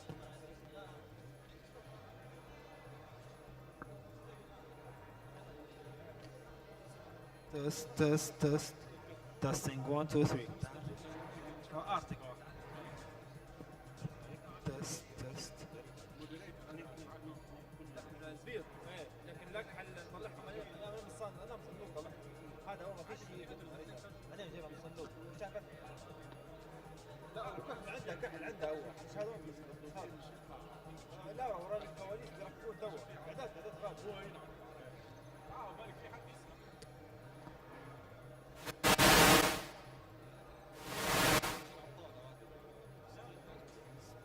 Test.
كاجوال شات مش خدمه بس she's really nice هذه زيها طبعا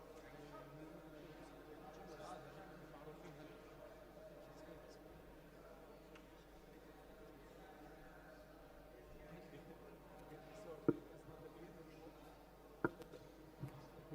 طول هيك ولا فصل البول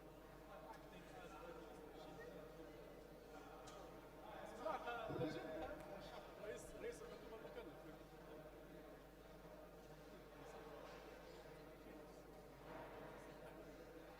يتمتع انه هو ما غشش يعني خطر بحاجة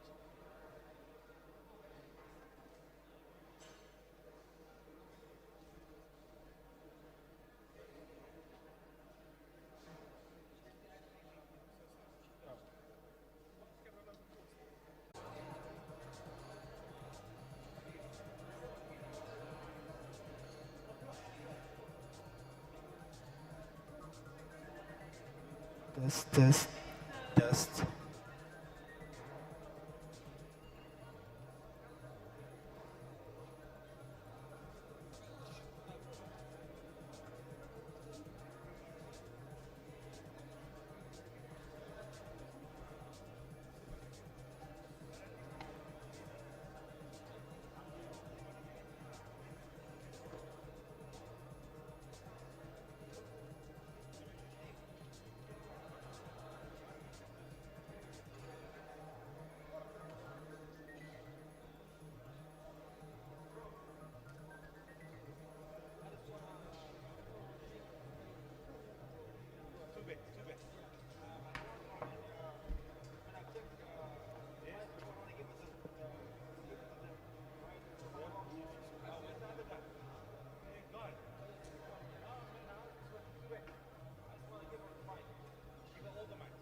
test, test. Okay, test.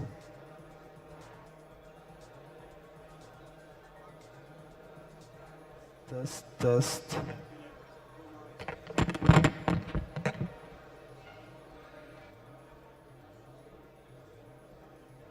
Test, test, test, test, test. Test, test, test, test, test.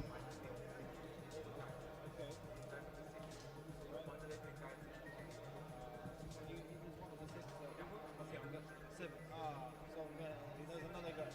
7. Alright. I have just only 6 neck mic. I'm gonna give a hand mic. Okay.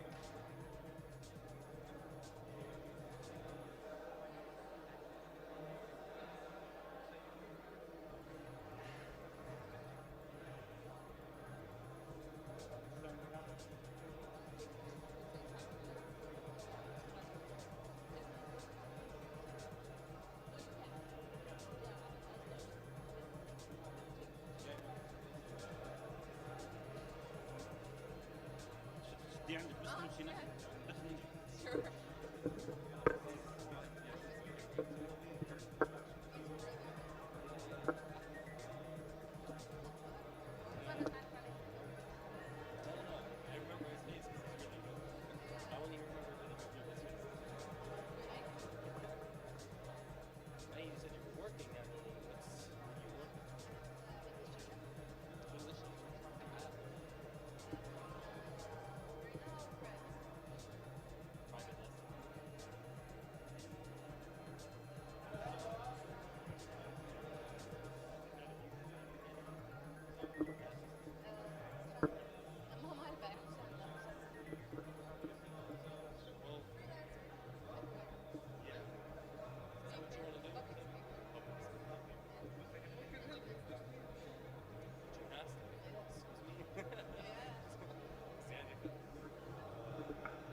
Test, test, test, test, test, test, test, test, test, test. Okay. Test.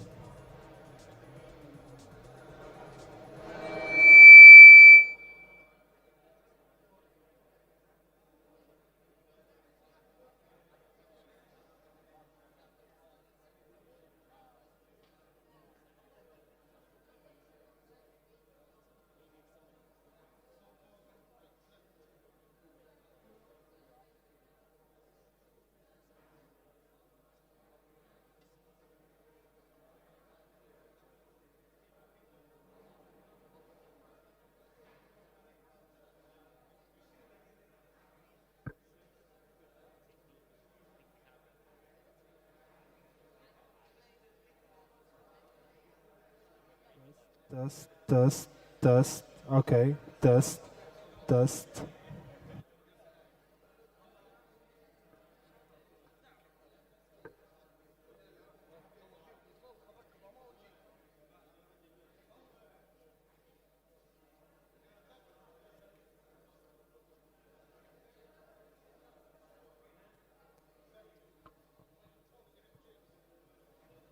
test.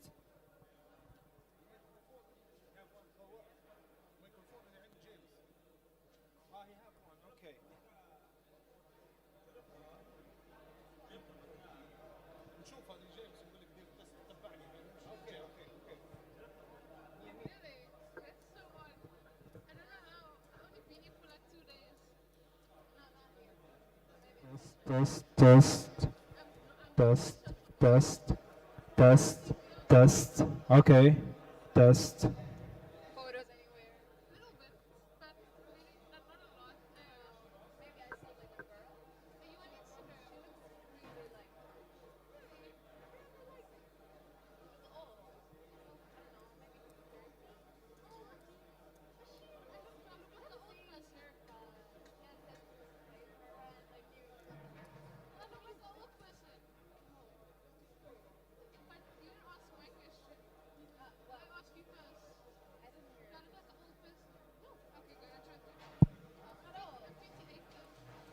Good afternoon, ladies and gentlemen. Welcome back.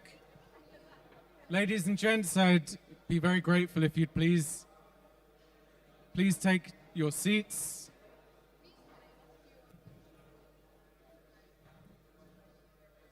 Please do take your seats. The program's about to start again.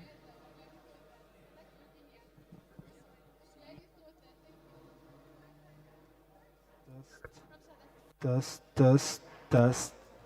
Testing 1, 2, 3. Test, test.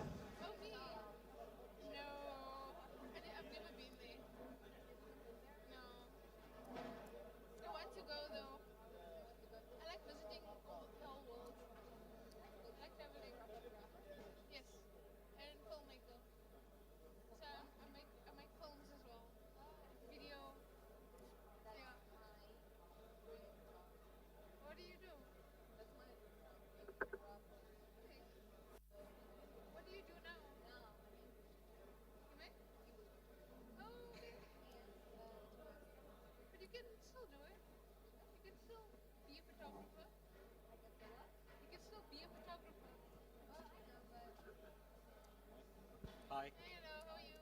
I'm good, thank you. Well, I can do that. I can't. I don't have plans.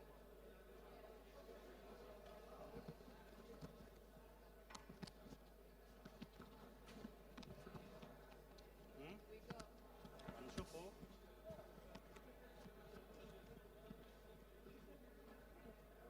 سعد. ندوهم الجلوس ولا لسه؟ اي عادي عادي نادي. طيب تعال مفتوح اسمع فيك.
السيدات والسادة، نرجو منكم العودة إلى أماكنكم لاستكمال برنامج هذا اليوم.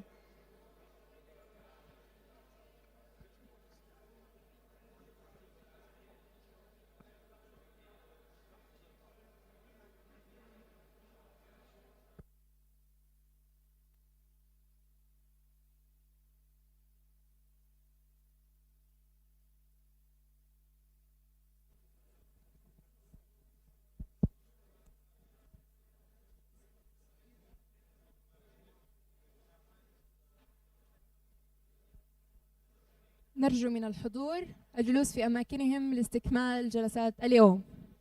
عفواً، نرجو من الحضور الجلوس في أماكنهم لاستكمال حلقات اليوم.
وينهم؟ هنجيب لك واحد ثاني. جيب لي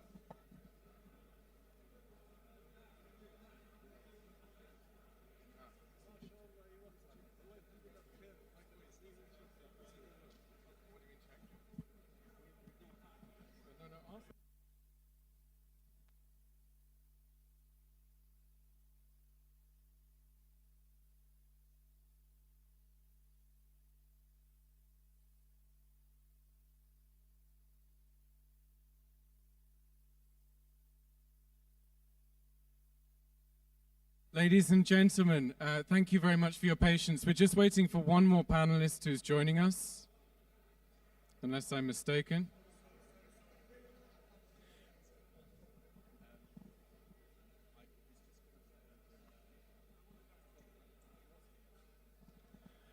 While we wait for the last panelist, I'd like to make a couple of important announcements.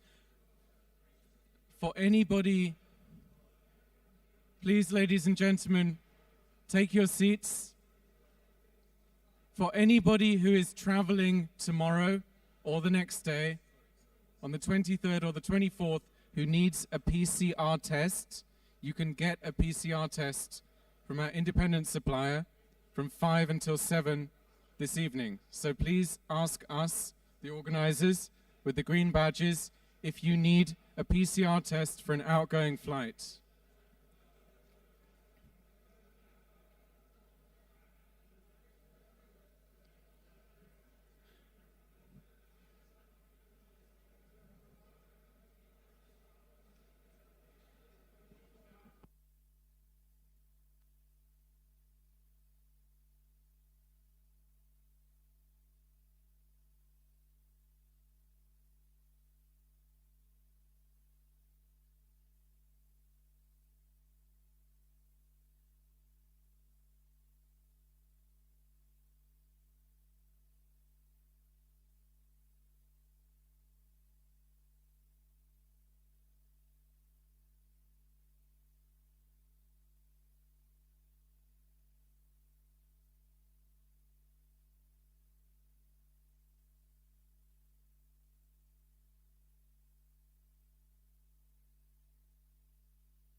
I'd also like to draw your attention, please, to the papers which you will find on your seat, which are provided by our partner, Libya Analysis.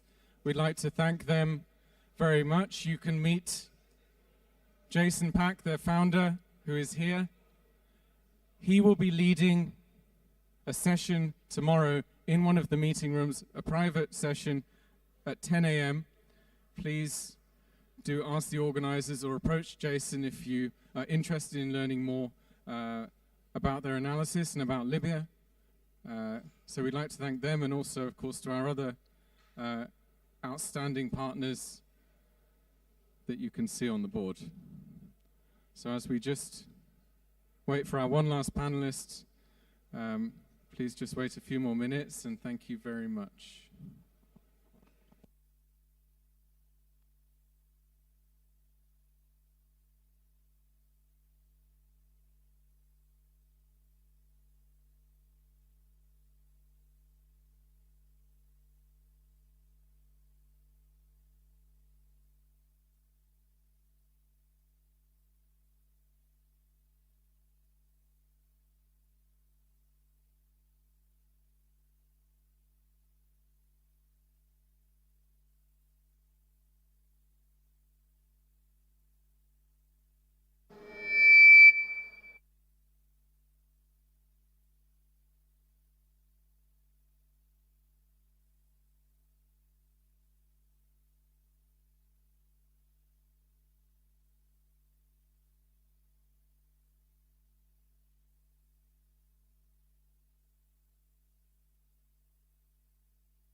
Give you a mic, bro. Yeah, clear. Laurent, Haytham Rashid, very nice to meet you. I'm the moderator for the panel. Okay. No, that's okay. That's all right. So we're going to... Excellencies, ladies and gentlemen, yes, our you final need to have a mic, panelist but I think is they'll here. give you a roving mic. Can we get a mic for... yeah. Yeah, so we just need to get a mic for you. And we're about You to can sit begin, here, that's so I'll fine, hand and I'm over gonna to our introduce all other of you. So that's good. MC And in a your- moment. Your title, so I introduce you correctly, is the Senior Vice President for Middle East and North Africa for Total Energy. Is that correct? Fantastic. Thank you. Just need a mic for him. Our moderator will introduce his panelists in a moment in English, but I'd just like to quickly welcome Mr. Haitham Rashid, co-founder of Cacti Energy Consulting, who will be moderating our flagship panel on the state of the oil and gas industry. Please give them a big welcome. Thank you.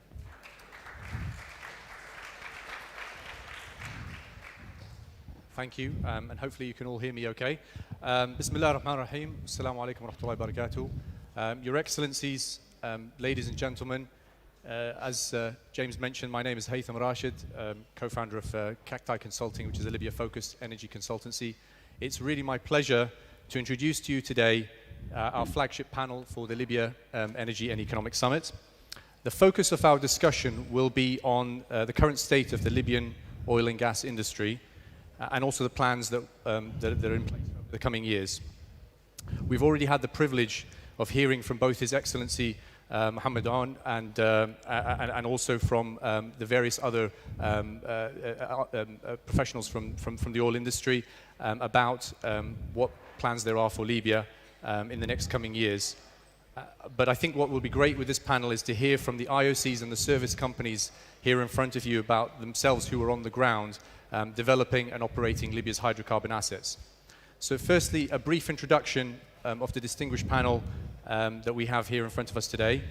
Starting on my right, we have Laurent Vivier, who is the Senior Vice President for Middle East and North Africa for Total Energy. And of course, with the announcement today, I think there will be a lot of interesting discussions that we can have around renewables, gas, and all sorts of other things. And obviously, with your background in gas as well, I'd be very interested to hear your thoughts. And then to the left of Laurent, we have... wait a second, just checking that I've got... Simone from Simana from Repsol, who is the General Manager of Libya for Repsol. Almost 10 years with Repsol in various exploration roles as well. So great to have you on the panel today as well. And then next to him we have Dag Sana from ConocoPhillips. He is the president of ConocoPhillips Libya business unit and with over 30 years at Conoco as well.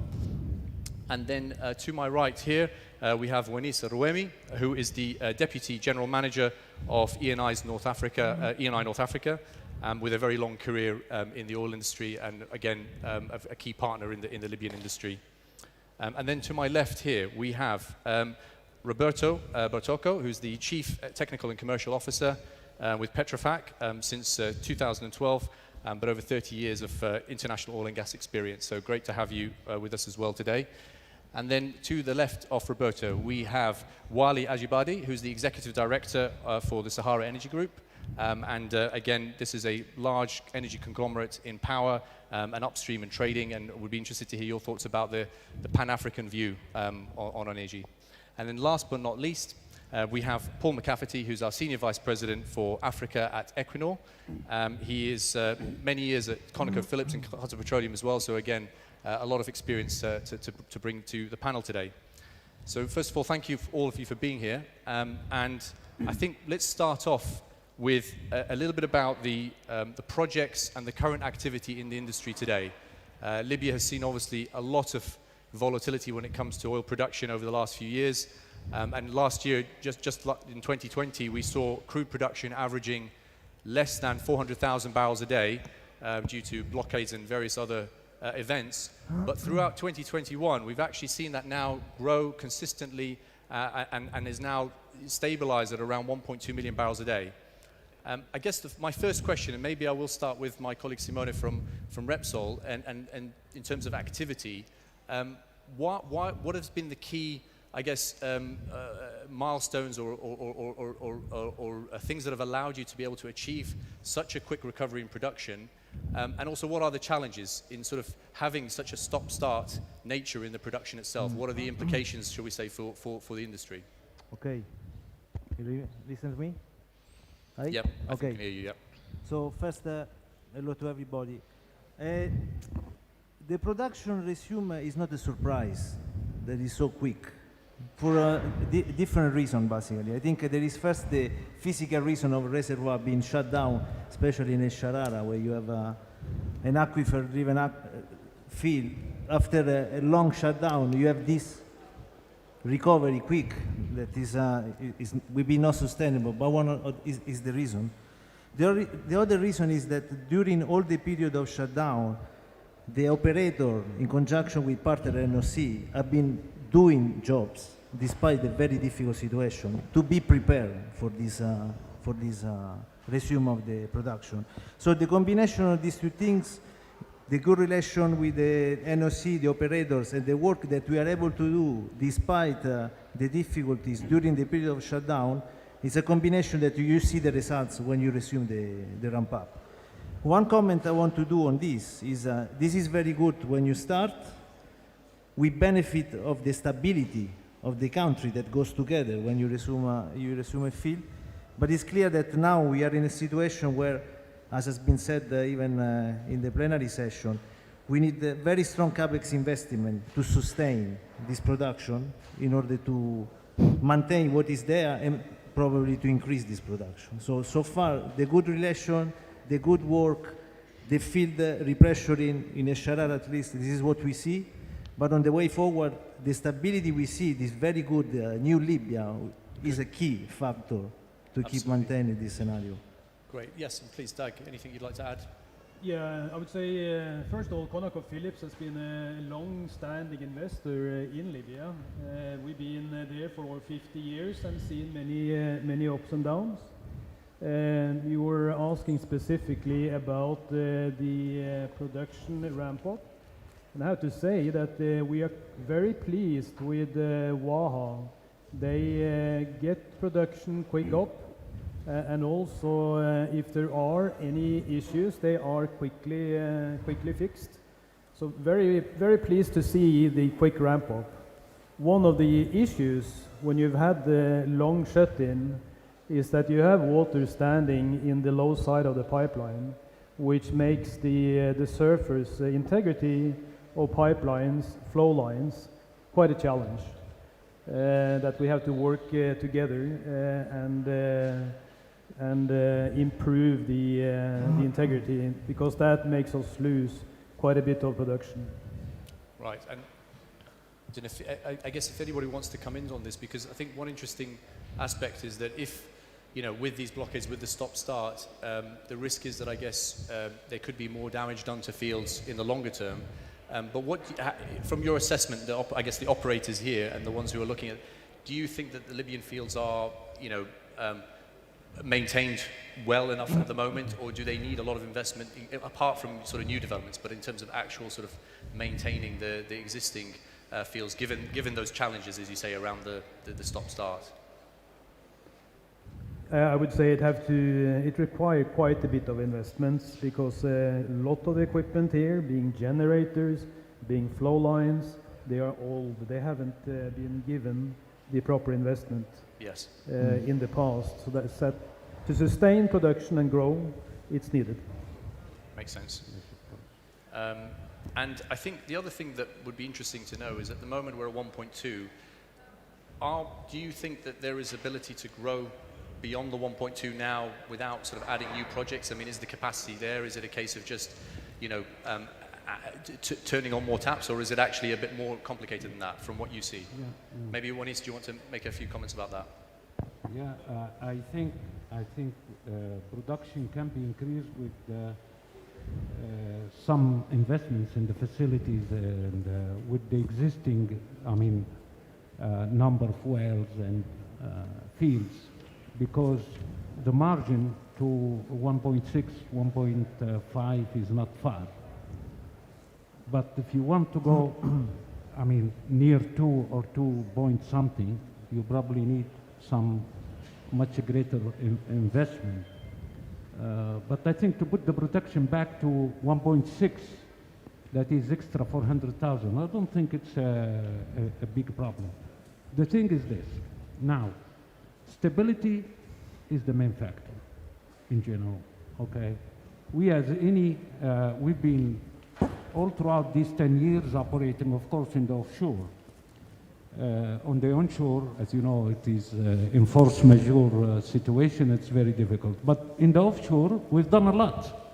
We did even exploration. We made some discoveries and developments and all of this. So if you take the example of the offshore and apply it to onshore, if the situation is stable, you can do a lot. So I think stability is very, very important. And the example is the activity in the offshore of Eni. Throughout the 10 years, since 2011, we've been operating and we've done a lot. So if stability can be granted, I think Libya can move ahead very quick. Makes sense. And I think we'll come on to, did you want to say something, Yeah, Simone? I want to say something on this. Especially, you know, Repsol is involved mainly in Sharara. Absolutely. In our opinion, adding production can be done what we have today first. Yes. We need to resume key activities in the field. And I take the advantage also to congratulate Akakos and the chairman, because just yesterday we were able to drill the first in-field well, start drilling, since a pause that goes there since 2014. So I think this is the sign that the condition is stable, or my colleague from Eni saying, is the base and the key to start doing things to increase this production. And then we can add other things. But Yes. just by doing key activity, the level of the production may increase substantially. That's a great point, and I think we'll come on to that later on in the discussion, but I think stability clearly is coming up, you know, more than once here, and I think you're absolutely right that that's something that is going to be key for that outlook and the growth, and as His Excellency mentioned earlier, moving to that 2.1 million barrels a day target over the next 5 years. I think outside of that, the other sort of aspect I wanted to sort of cover on, and we've sort of heard elements of it already this morning, earlier today, is the energy transition. This is a topic that is obviously very topical globally at the moment, but I think it's also very relevant for Libya at this point in time. We've had COP26 dominate the headlines globally for the last weeks, and you've also seen many oil and gas countries making pledges to net zero pledges over the coming decades. I guess an open question to the panel here, do you think that the Libyan oil and gas industry is ready to sort of deal with this energy transition and the various aspects that's involved? What sort of things do we need to see happen? And you know, what do we think could be a realistic time frame to actually start putting these things in place? I don't know if anyone would like to start making some. Please go ahead. Yeah, so perhaps I can go first. So Equinor, unlike Conoco and Eni, Total, have been here for less than 50 years, but it's still over 20 years, 23, 24 years. So we're very proudly present in the country. In relation to the energy transition, I would say that each one of the major companies, at least represented on the stage here, has some, or IOCs rather, has some pretty aggressive goals in relation to the energy transition. And I would argue that in order for Libya to continue to be competitive, it needs to build upon the fact that the country produces pretty good quality oil. It's quite low carbon already, but it's going to have to improve, because as IOCs we have objectives that we will try to meet as part of our strategic direction that will be consistent with COP26 and you know, other kind of internationally approved objectives. And the same thing will have to apply to Libya too. And what we need to do as IOCs is to share technologies, is to come up with ideas, to work in partnership with the operator here, with NOC, with the operating companies, to try to develop and apply the technologies that we know can work in other places. There are some quick hits and easy hits, you know, in relation to flaring, in relation to taking advantage of electrification through the implementation of solar. So there are some things that we really should be thinking about, and my belief is that we're going to have to do this quickly, because the energy transition is going to require us to do it quickly, and delaying will be a mistake. I think that yeah, please, Roberto. From an oil and gas service company, we are going behind the big giant of Eni, Repsol, and Equinor alike, and ConocoPhillips. But in any case, I mean, the common denominator that I've seen in the recent past. Some of us has been in ADIPEC last week, and everybody is saying that the oil and gas will be very much stable in the next 30 years. At the same time, energy transition is a train that you cannot miss. So the low carbon barrel is pretty much important. And on top of that, I mean, goes as well the stability of the country and the possibility to use technology in the long-term partnership and so on. So there is no conflict between production of oil and gas and renewables. The renewables are going to complement the gap in the energy demand that it will be evident in the next future years. I mean, when you're going to see the worldwide production, I mean, the energy demand will be massive, especially from Africa region, but the Far East as well, India and China alike. So obviously the oil and gas will remain, and everybody was stressing the fact that energy transition means even going with a lower carbon barrel of oil. Forget the carbon for a while, where India and China are a little bit reluctant to stop completely. But you can go with the CCUS, with the low carbon emission, very much into the oil and gas as well. So it's a complementary industry that has to go again. Just to pick up on that point, and also the point that Paul made earlier, it's, as you said, it's not about substituting, but it's about, you know, lowering the carbon footprint further. So you talked about some examples, which, you know, flaring is a good one. Are there any other sort of examples within the industry here that could be applied to sort of help when it comes to sort of producing with a lower carbon footprint in Libya and making the Libyan barrels in your portfolios even more competitive when it comes to that? Anything that, I don't know if anybody wants to sort of make a, please, yes, and if you wouldn't mind introducing yourself from Total. Not yet. Marek Wagnon for Total Energies. Sorry, I had to step in for Laurent Vivier. I had to leave with our CEO a bit earlier. Welcome. But so, well, first, the thing that is very striking, I think, is really the consensus around this panel, around the need to accelerate this energy transition. And I think it's a very encouraging pattern that we see today.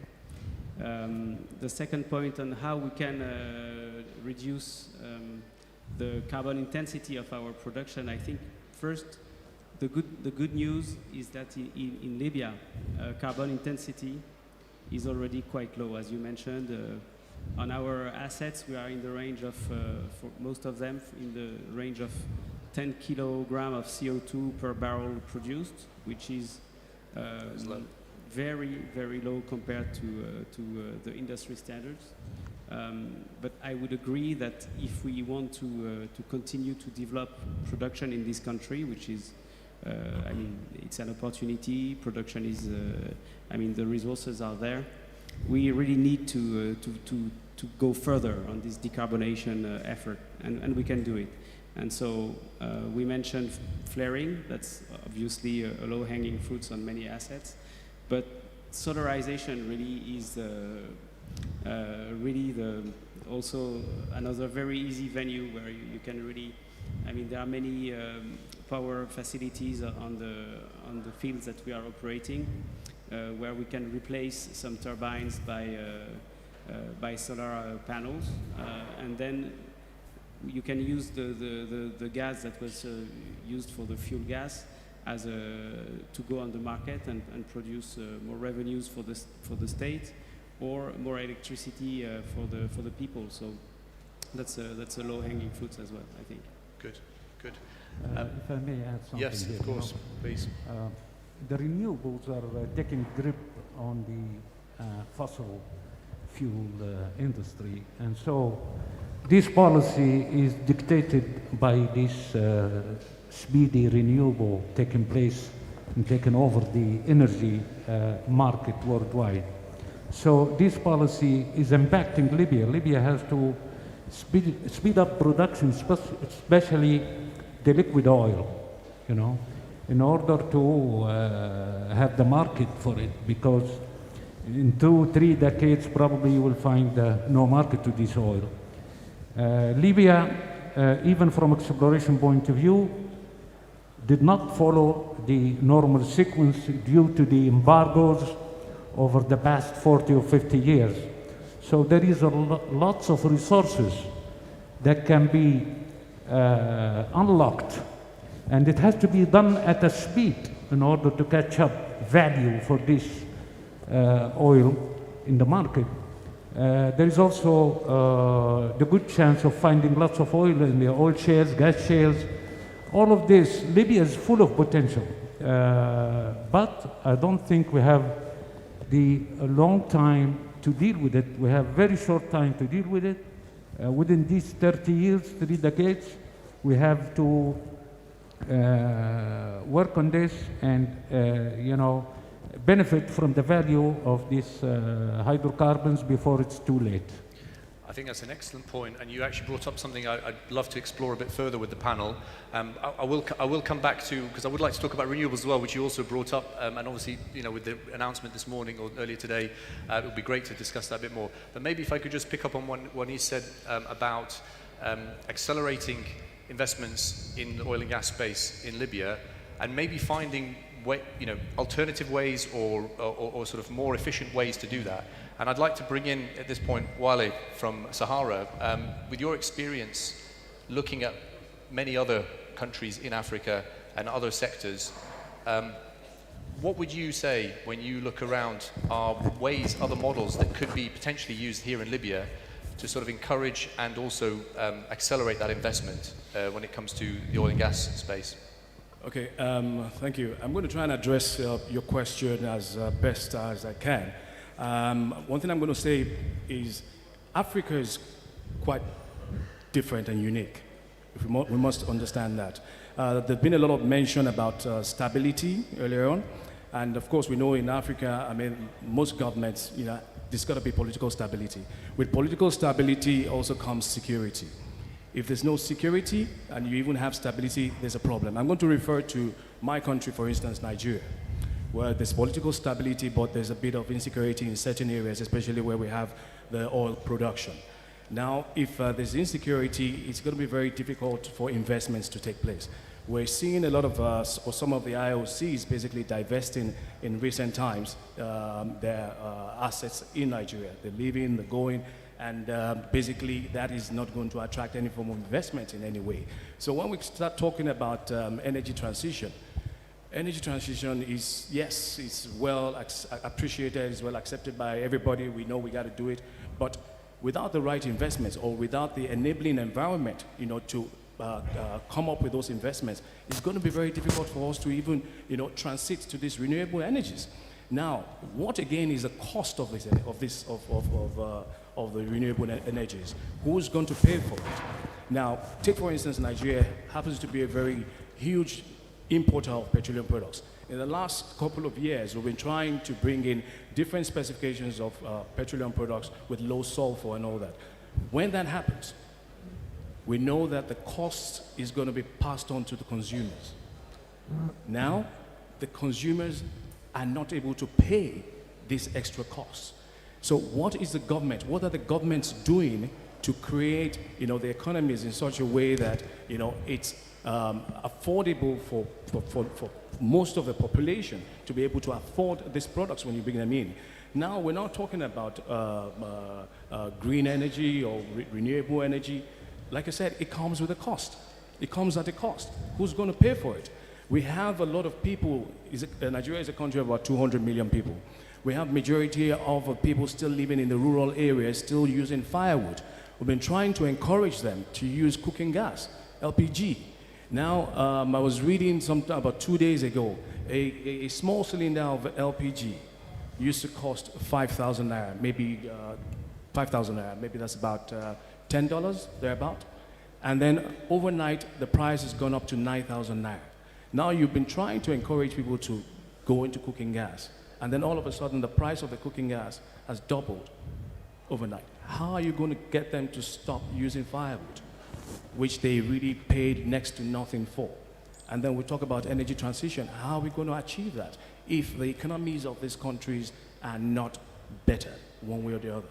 I think that's the starting point. I don't know how Libya is, in that regard in terms of the economic situation for most of the people here. But if the economies of these countries are not better, it's going to be very difficult for us to achieve, I think, difficult for us to achieve this energy transmission in the shortest possible time that we're all aiming to get it done. Makes sense. Roberto, do you want to say something? No, I mean, I really appreciate the word. I mean, sometimes we discuss about energy transition without being pragmatic, and pragmatism should be the main wording. As I said before, and I do agree with them. I mean, not each and every country is the same. I mean, energy transition is a must, and we do all understand. Certain region where we can have a lower emission, for example, it's good enough for the time being, in my opinion, and then you can reach, whenever the technology will allow you even to spend less to have this kind of implementing energy transition. Of course, in different region you can go with the wind offshore. Wind offshore here is not feasible because of different technical reason, because it's too deep, for example. So, but you have a lot of sun. But the sun is not going to give you the same energy that you can allow with a really good power plants and so on and so forth. At the end of the day, we really need to be pragmatic and to accept the idea that we really need to work together in order to reach a lower emission and a low carbon barrel, that is fine, and then implement in parallel the energy transition methodology, the CCUS or whatever you want, the green energy and hydrogen and so on and so forth. But has to be done with common sense and pragmatism. Yeah, I think pragmatism, absolutely, especially, as you say, with the current situation. And I think, when I sort of hear what you've all been saying so far about this, is that, as you said, the starting point is good with the barrels, as you mentioned, Michael, earlier about the low carbon starting point.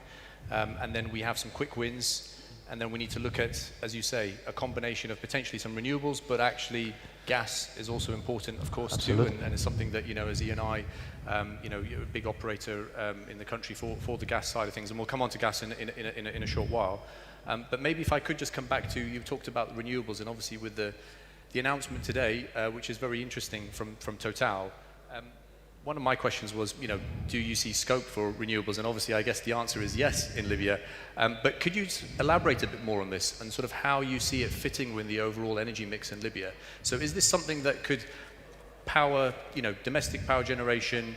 Is it an aid to the oil and gas industry? Is it potentially something that could be exported at some point in the future? Is there a scenario where Libya becomes a net exporter of power, electricity to other parts of the region? What are your thoughts on that? And I'll start with Total, but others please join in. Thank you. So for Total Energies, I think, yes, we made it clear today that we are ready to bet on renewables energies in Libya. And there is a very simple reason for that. It's that the potential is here. You have very high level of exposure to solar energy from on the Libyan shore. So the resource is available. The grid needs more power very quickly. There has been a great increase in the consumption of electricity in the past years. The production from hydrocarbon sources have not been matching up with this increase. And the beauty of solar power is that it can be developed very quickly between the time of when you announce your final investment decision and ready for startup. You can have between 18 months to 2 years, which is rather low. Whether when you look at a normal hydrocarbons project, except from some very few exceptions, usually you will have a lead time of at least 3 years between the final investment decision and the actual ready for startup. So here you're really gaining time, and I think we're in a time of acceleration. In the time of acceleration because the climate crisis is here, so we need to respond as industrials, but also because in Libya, I think the country is now stabilizing, eager to open this new page, and people want to grab the benefits of this stabilization and of this, they want to have the fruits of prosperity back, and access to energy is obviously one of the first ones you want to enjoy because it's the enabler for everything else. So, so this project that we signed today is really designed for the national grids to give power capacities to the consumers. But we have other projects designed that are being studied on our production facilities in the hydrocarbon sectors to substitute to power generation designed for compression, whatever. And here we will reduce the carbon intensity of the production of hydrocarbons that we generate here. So we have this two-pronged approach, which we really want to develop. Now, if you ask me, will Libya be able to export electricity in the future? I don't know. That's a bit early to say today. Let's implement the projects we're launching today. We are very eager to move forward. And then once it's done, we can draw the lessons from there and look at the next step. Okay. And maybe if I could ask Simone just to sort of add from a Repsol perspective, what are your thoughts on renewables in Libya particularly? I think the question, the answer should go, what we do first in our case, in the Sharara, to reduce our emission. And this is implied that you need to include in the mix some other source of energy. If I want to remove the flare, I want to reduce the gas using the gas turbine, I need to use the energy from the sun. But there are problems with this because you need batteries, you need to store, you need different gas turbine. So what we think is a key activity that we need to pursue. It can be achieved only from a combination of initiatives. You remove the gas from the gas turbine, you need to use this gas for something else. You need to inject. Meanwhile, you can put some solar panel, but at the same time, you need to find a way to not install batteries. So the way we are working on is develop a full portfolio, go step by step, use the pragmatism as the first law to be stable, to assure that the operation can be managed properly. And we are focusing mainly on how to find a way that works in a circular way to reduce the oil is burned globally in Libya for the gas turbine with something else. So a full balance of portfolio of initiative to generate this mix of energy, then we can call a transition or whatever. Transition is a change in the mix of the energy that we need to achieve. And Libya fit very well on this. The sun, of course, is the first things, but there are other problems with the batteries, the stability, the security, the control of these photovoltaic fields. That's something else that we go back to the first point. The stability, this new stability is the key base to build many good things. To build up. Yep. I think that's a very good point. And I think just you made a very interesting point about if you do use solar and you displace gas, that gas needs to go somewhere. I think that's an excellent point, and it means that we need to think as a country about what do we do with this gas. And that sort of brings me on to another area that would be interesting to explore. And for those who are either based in Europe or have been following what's going on in Europe, people can see very clearly just how painful the energy transition can be, where we've seen gas prices dramatically increase over a short period of time. And part of that sort of raises the question, which is that, yes, we need to transition, but there are ways in which you can do it, pragmatic ways in which you can do it, and also ways in which you can use the gas. I think one of the questions I wanted to ask was just about Libya's role in supplying gas to Europe. We have the Green Stream, which obviously E&I is but maybe you can start, Wanis, with just explaining what you think could happen or needs to happen for Libya to be able to increase potentially gas exports to Europe, or be able to use that gas in other ways within the country? We already, as you know, and as you said, we have the Green Stream pipeline that is going from Libya to southern Italy, over around 450 kilometers. It was inaugurated in 2004, and it has the capacity of compressing approximately 30,000 million standard cubic meters per day, of which half of it is going to Italy and half of it is used domestically now. Of course, we need lots of gas, and so investments are needed to unlock more gas. We have huge intended projects in the offshore, like Structures A and E and Buri gas utilization project and Sabrata compression.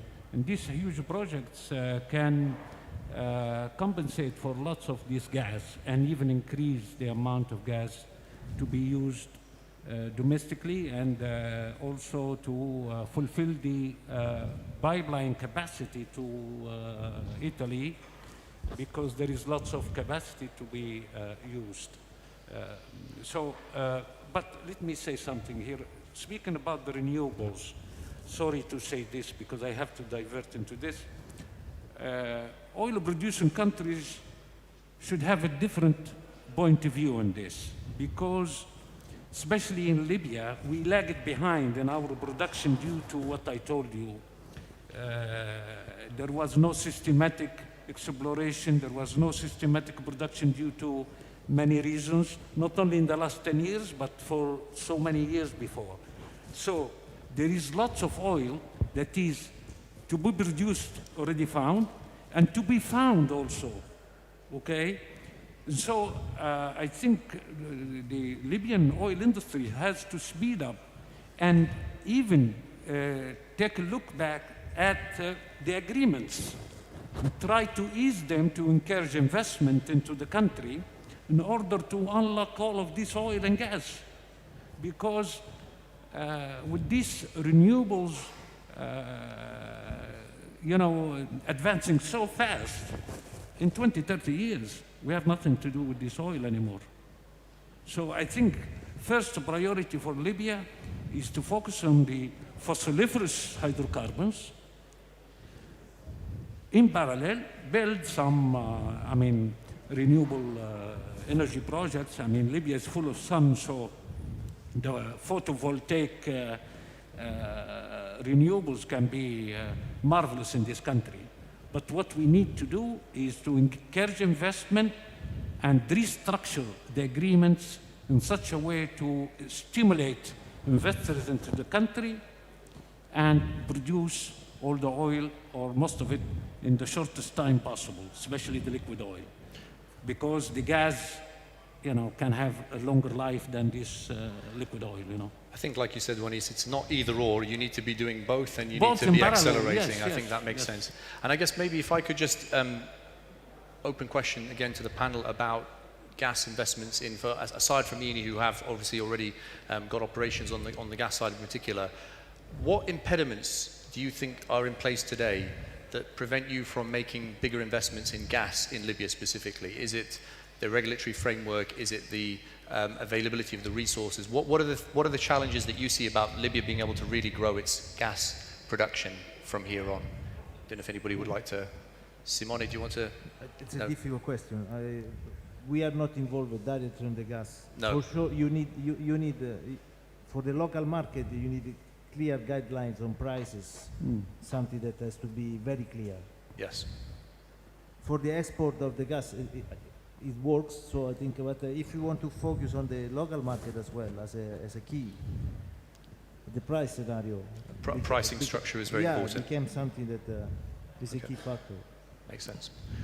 Good. Well, but also yes. if all the companies will focus on the gas, yes, we need lots of domestic gas, but not to the point where everybody can find gas, and the Libyan market can be saturated, at a certain level. So, and you don't have any connection with Europe, I mean, pipelines or something, except, for instance, right now, the green stream, you know. So if you produce lots of gas, yes, we need domestic gas, but if everybody produces gas, and let's say we were successful to produce lots of gas, what you're gonna do with it here, except maybe use it for domestic use, power generation, and this kind of thing, you know. So you need also to work on the infrastructure of transporting this gas. You need to transport it to Europe.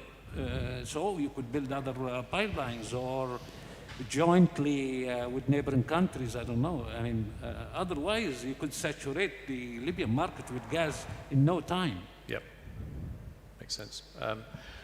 I think what we'll do now is maybe just touch it, because we've all been touching upon it, but actually the real, so almost the elephant in the room is really the outlook and the investment that's needed for the years ahead. And I think one thing that really strikes me is that if you look globally, upstream oil and gas capex halved basically from 2014 to 2016 when we had the initial price fall, had a bit of a recovery, and then with the pandemic we're now back down to those same levels again. So really oil and gas investments worldwide are nowhere near the levels they were in 2014. And as IOCs and service companies here, you know, you are increasing competition for that capital in various projects and countries around the world. So I guess my first question in this topic is, what do you think is needed in Libya to attract those incremental dollars to Libya? Because, you know, Libya is in competition with many other countries that are oil and gas producers. And as you said, Wanis, and as others have said, you know, the clock is ticking and we need to accelerate those investments. So what changes need to happen, do you think, in order to encourage more investment? And please. Yeah. So maybe I can start and say something that's been said many times already today, which is that we need to take advantage of the fact that Libya has very low carbon oil at the moment and hydrocarbons at the moment, compared to the industry average as was mentioned earlier. It's less than half of the industry average. That's right. That makes it an attractive commodity. But the fact is, for us to make significant investments, we need stability. Yes. We need security and stability, because these investments, as we all know, are very significant investments. And there are other places that we could all potentially invest, because the pot of capital, as you correctly said, is smaller, and I don't think it will ever recover to the levels that we saw maybe, you know, in the past 6-7 years ago, especially as the energy transition develops. So there's competition.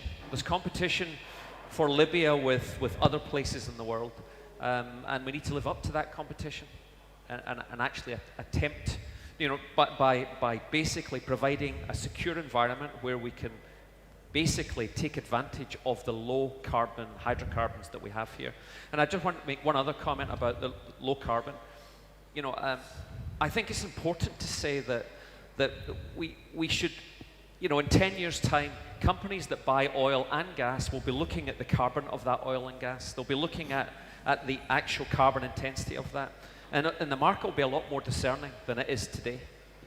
I mean, already in the LNG market, carbon neutral cargoes are being sold. So you can imagine in 10 years' time, in 15 years' time, buyers of oil and gas, because of the government commitments that are being made, they're going to say, I would rather have this cargo of oil versus that cargo of oil, and potentially pay a premium for it, which means there's a premium to be fought for, to be realized by being low carbon. I really believe that to be the case. If I may say something here. Maybe just, if I could just tag, if you want to add something there. Sorry. I'd like to just continue a bit where Paul here ended. You know, we look at the IOCs today. I look at ConocoPhillips. Our capital investment a few years back was over double what we have today, and we even a larger company. So again, the stability needed in order to attract investment. To attract investment, and again, capital being disciplinedly spent, Libya needs to be globally, internationally competitive. Yes. We work very much on a break-even price, of what our executives call cost of supply. And in order to invest here, it needs to be competitive with all other global companies. So that I think we very much align many of the IOCs on this. Let me just, since I didn't get a chance to comment on the transition, because ConocoPhillips is E&P, we don't allocate today capital on renewables. That said, we are very much in a continuous evolving a climate risk framework. And I'll just like to describe that because our ConocoPhillips' climate risk framework is our triple mandate, which ensures everything we do are aligned to our realities of our business. So we must continue to meet oil and gas demand and any energy transition pathway through most disciplined capital allocation and strongest execution of the business. And second, we must deliver consistent and compelling returns on the capital. And thirdly, and important, we must achieve our net zero ambition of operational emissions. So for us, we talked about the low intensity oil in Libya. It fits well into ConocoPhillips' future investment portfolio, giving competitiveness, giving stability. It sounds like it's quite attractive, as you said, Paul, to be able to offer to the market eventually carbon neutral barrels or something like that. That Libya could be a potential place where that could be achieved. But maybe Wanis and then we'll have that to Michael. I want to say something here about, okay, we are all focusing on stability and security, which is very important. But believe me, as equally important is the contractual model must be reviewed. Libya cannot go on like this with these EPSA agreements and these kind of old models. I think Libya has to stimulate operators and be competitive with other countries. They have to introduce service contracts, even concession agreements maybe. Why not? But the way we are conducting the contracts between with the IOCs, let's say, international oil companies, some of it, you know, the concept is a little bit old. I think we have to, you know, update this contractual approach and introduce new approaches, hyper agreements. There is what's called hyper agreement, for instance, which is used in many countries. In order to stimulate as many IOCs to come into Libya and invest and unlock all of this hydrocarbon potential in the shortest time possible, to be ready to face the fact of these renewables. But to focus only on security and stability, which is extremely important, is not really the solution, because tomorrow, and hopefully, Libya will be very stable and secure. But if you don't work on this redundant bureaucracy and these contractual models that are dead in many countries, they don't use them, I think we're not going to get anywhere. We will keep on producing at these rates, plus or minus 200,000-300,000. But if you want to increase the production and invest in exploration and all of this, you have to encourage commerce by new ideas, new contracts. So yeah, the fiscal and regulatory framework yes, is obviously very the important fiscal as well. and the contractual terms, yes. Michael, sorry, do you want to add something? Yes, I think we've heard about stability and security. We've heard about the returns and the strength or attractiveness of contractual models, and I would subscribe to all of this, really. I think we really need that. Perhaps I would like to add two things. One is we need to continue to have a strong partner, a strong Libyan partner. I think the oil and gas sector has been the backbone of Libya's stability in the past years, and that's really something we need to be able to build upon in the future. because without a strong partner, it's impossible to invest, it's impossible to run our joint ventures and so on. So we really need that as well. So we look forward to continuing to work. And I would like to really pay tribute to what has been done in the past 10 years by the oil and gas industry in this and the oil and gas institutions in Libya. And second, what I would like to build upon also is we need to have a clear-headed allocation strategy for our capex in the coming years and share these objectives with our partner in the country, which is namely decline mitigation. We need there are many investments, I think that was mentioned by Repsol earlier. We have some investments to do on integrity, on additional injection. I mean, to be able to maintain the current production growth. There are resources we need to tap, and then finally decarbonization. I think these are really the three priorities on which we need to share the objectives and to be able to allocate our capex in the future. Great, thank you. And I mean, I want to just pick up again, when he's mentioned earlier technical service contracts and I guess other kind of models. Roberto, just as a service provider and a contractor, what are your views on exploring these alternatives in Libya, for example? What would you say to that if you were looking at the Libyan market? I mean, we and all the oil and service company are coming after this investment from the big giants. So all the service contracts are normally, I mean, worldwide. I mean, you can do, and we are doing from different kind of model, contractual model, with the IOC and the NOC.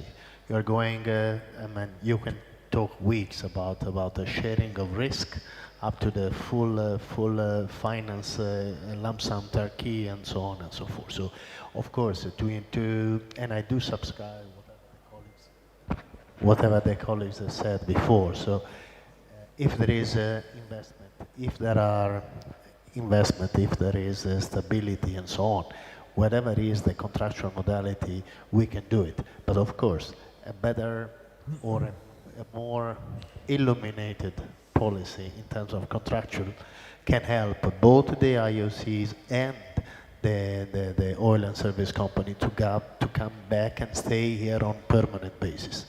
At the end of the day, what is important for Libya is to find a reliable partner who can stay here for a while. I mean, we have been seeing the Total, the Repsol, the ENI, and Conoco staying here for years. I mean, and all the oil service company are doing exactly the same. So, I mean, everybody now is giving a lot of pressure, and it makes a lot of sense to play with a global company, but locally. Yeah. Locally, you need to evolve and to keep on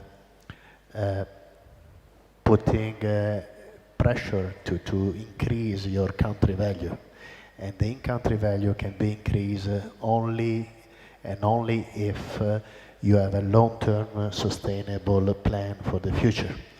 So even from an oil and service company, we would really much encourage, I mean, contractual model about the service agreement, framework contract, and so on, that can allow you to stay here on a reasonable long term. Yeah. No, I think, as you say, it sounds like the stability, but also then having the visibility as a partner here in Libya is very important to be able to then make those longer term investment decisions. Maybe if I could stay with you, Roberto, because obviously you recently were awarded the EPC contract with Zalaf not long ago. Maybe you can just tell us a little bit more about the sort of tendering activity in the Libyan market, you know, and from your perspective again, what sort of things you see coming up ahead? A company like ours is in touch with the major NOC and IOC. We recently, as you said, we recently signed for Zalaf the Heroin project. And what we see, the feasibility that we are seeing now, and for the first time after many years, is a pipeline of billions of projects coming up in Libya. And we are talking about, again, the Zalaf in the refinery, but even Tobruk, Melita, and so on and so forth. So the names are always the same, but as my colleagues just said, I mean, the names are the same, but the potential and the opportunity that are within these fields are enormous.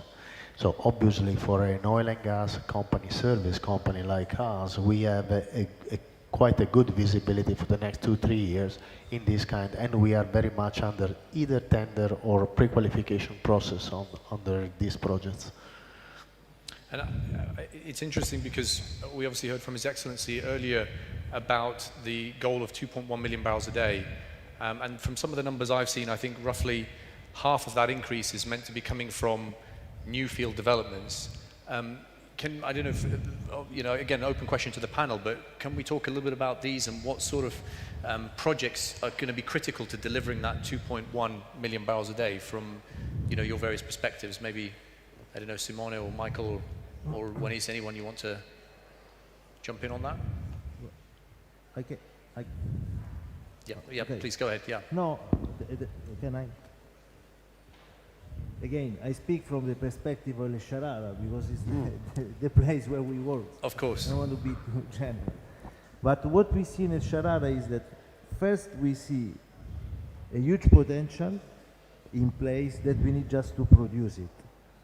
And this is not happening because of a delay on capital investments, instability, problem of security, shutdowns. So the first things we can do, but the potential is very big, talking in the contribution.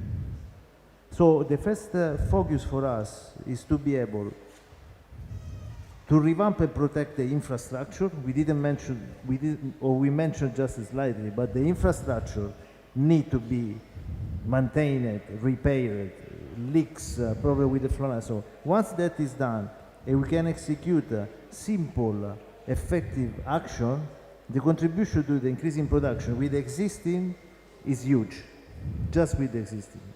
And then, of course, there is the exploration potential, in our particular case, within the same concession area that has been not executed, not drilling exploration wells since 2014, always for the same reason. So only this, and when I look at the 1/3 of the production today that is a Sharara, I imagine if I multiply for the rest, the potential from the existing is very, very big.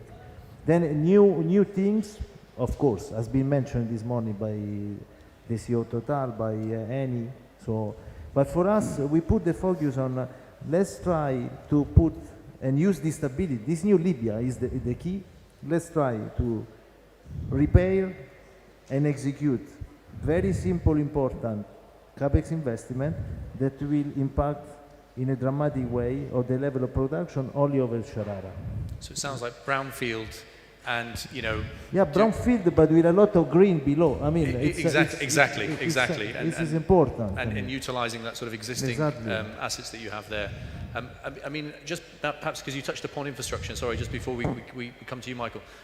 The infrastructure question is a very interesting one because obviously we've seen with the blockades that, you know, the infrastructure was one of the areas where pipelines, terminals were preventing that oil from being exported.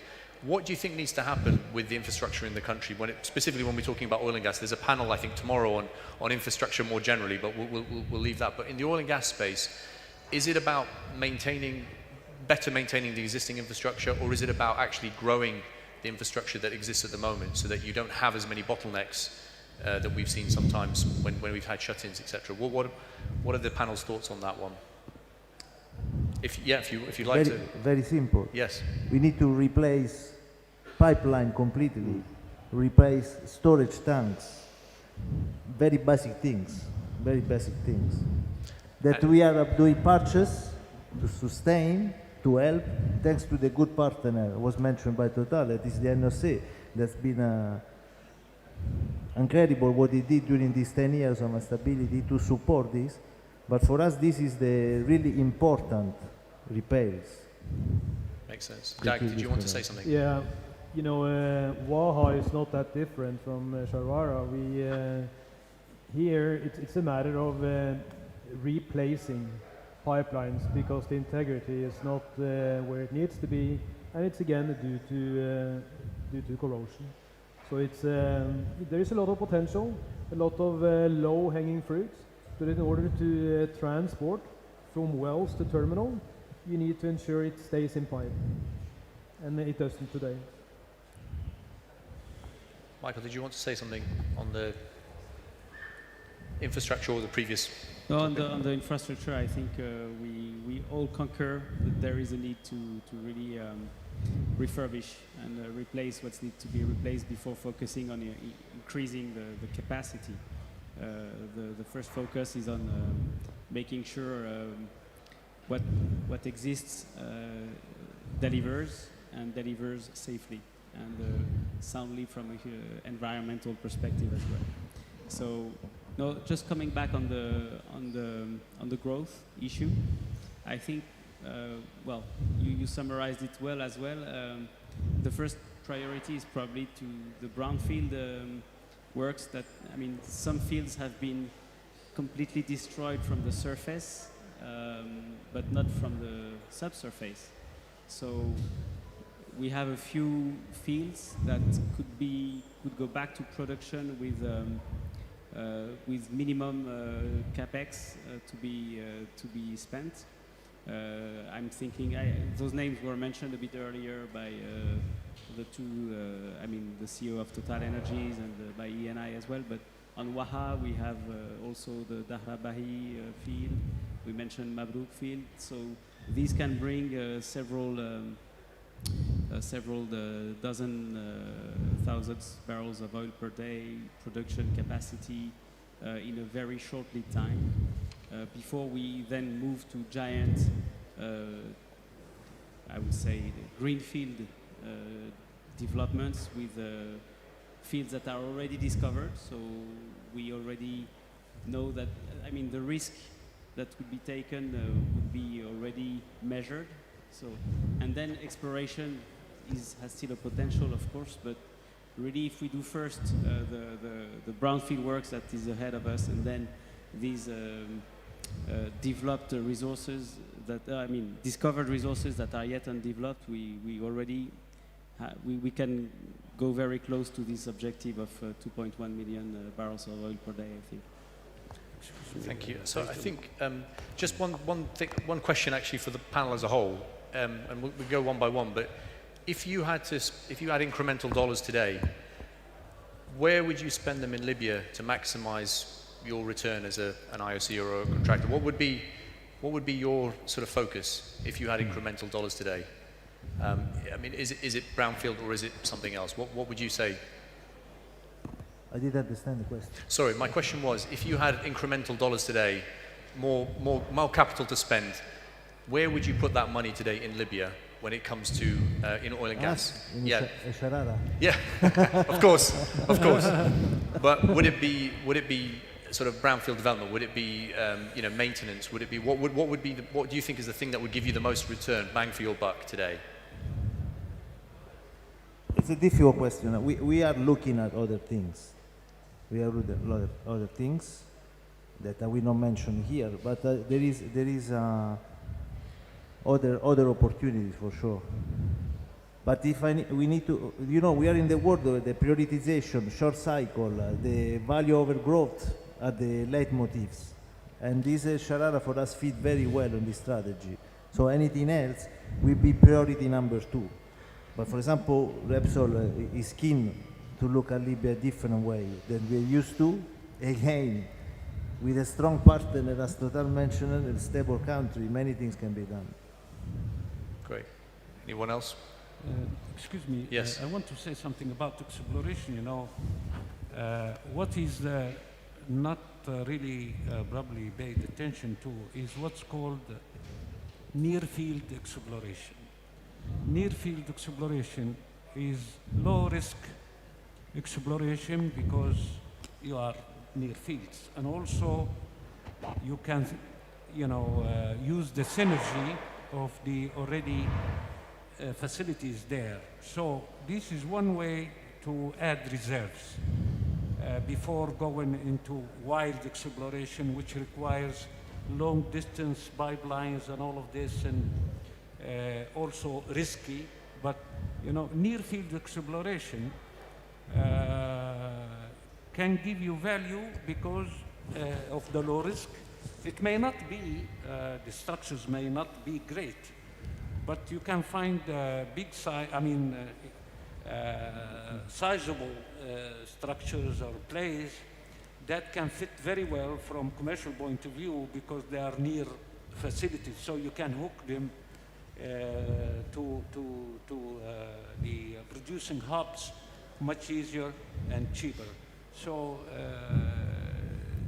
you know, there is a lot of oil can be found around the already existing fields within proximity from the facilities. So this is one way to add reserves at the short to medium term.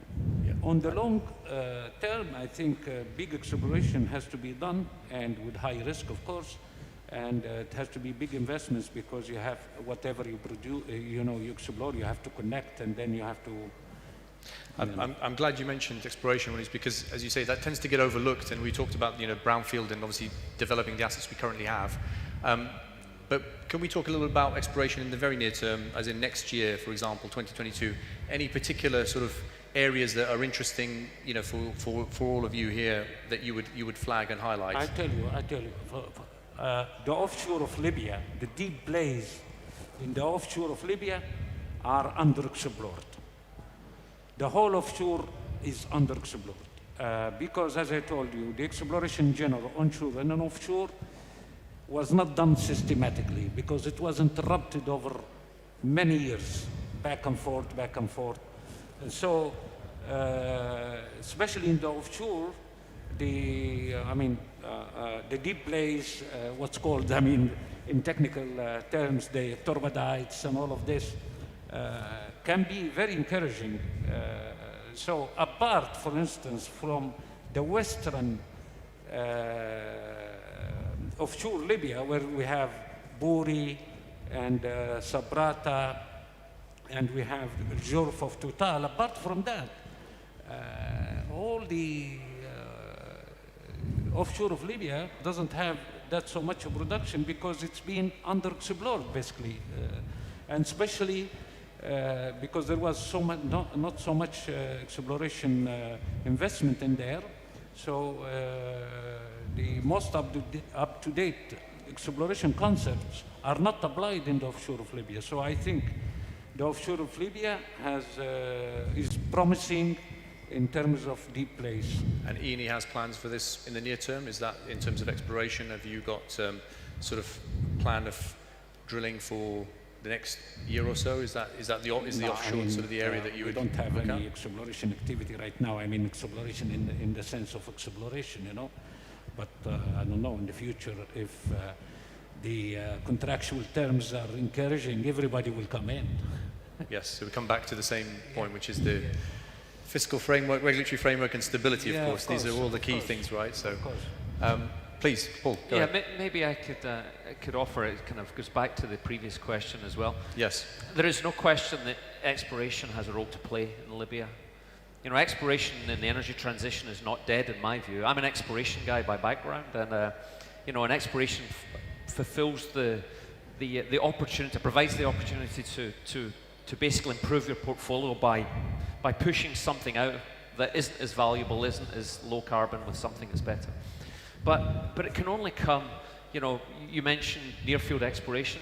Another name for that is infrastructure-led exploration. You have to have the infrastructure running first. So from my perspective, you really need to have, you know, we need to have reliable and you know, well-maintained infrastructure first. That has to be the first thing. That generates the cash flow every year that ends up enabling you to fund exploration activity.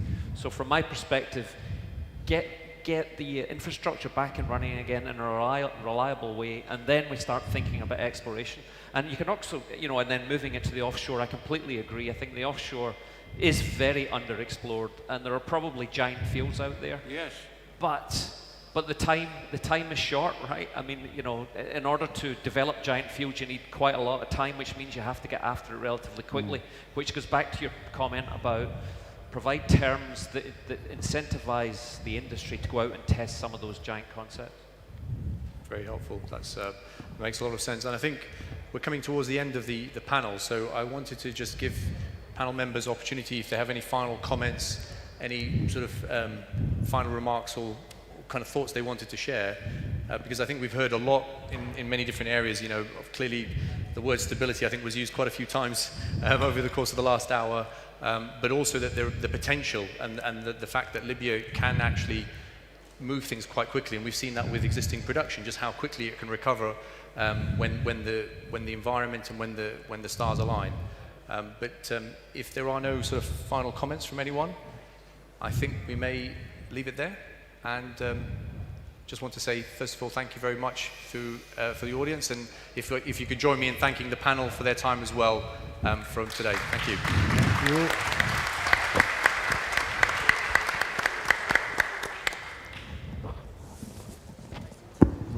Thank you. شكرا يا هيثم. بارك الله فيك. Thank you very much indeed to our moderator. Thank you very much to our panelists, and a round of applause please for the panelists and our moderator and all of the sponsors of this session. So, ladies and gentlemen, this brings us to the end of the first day's program. Our second day's program starts tomorrow at 9 a.m. Please be here for the start of the program tomorrow at 9 a.m. We have 3 panels. We look forward to seeing everybody there. Thank you. Really great. If anybody needs a PCR test for outbound travel, please ask at the registration desk. We are offering PCR tests for the next 2 hours. Finally, please note, the gala dinner tonight is by invite only. Thank you very much.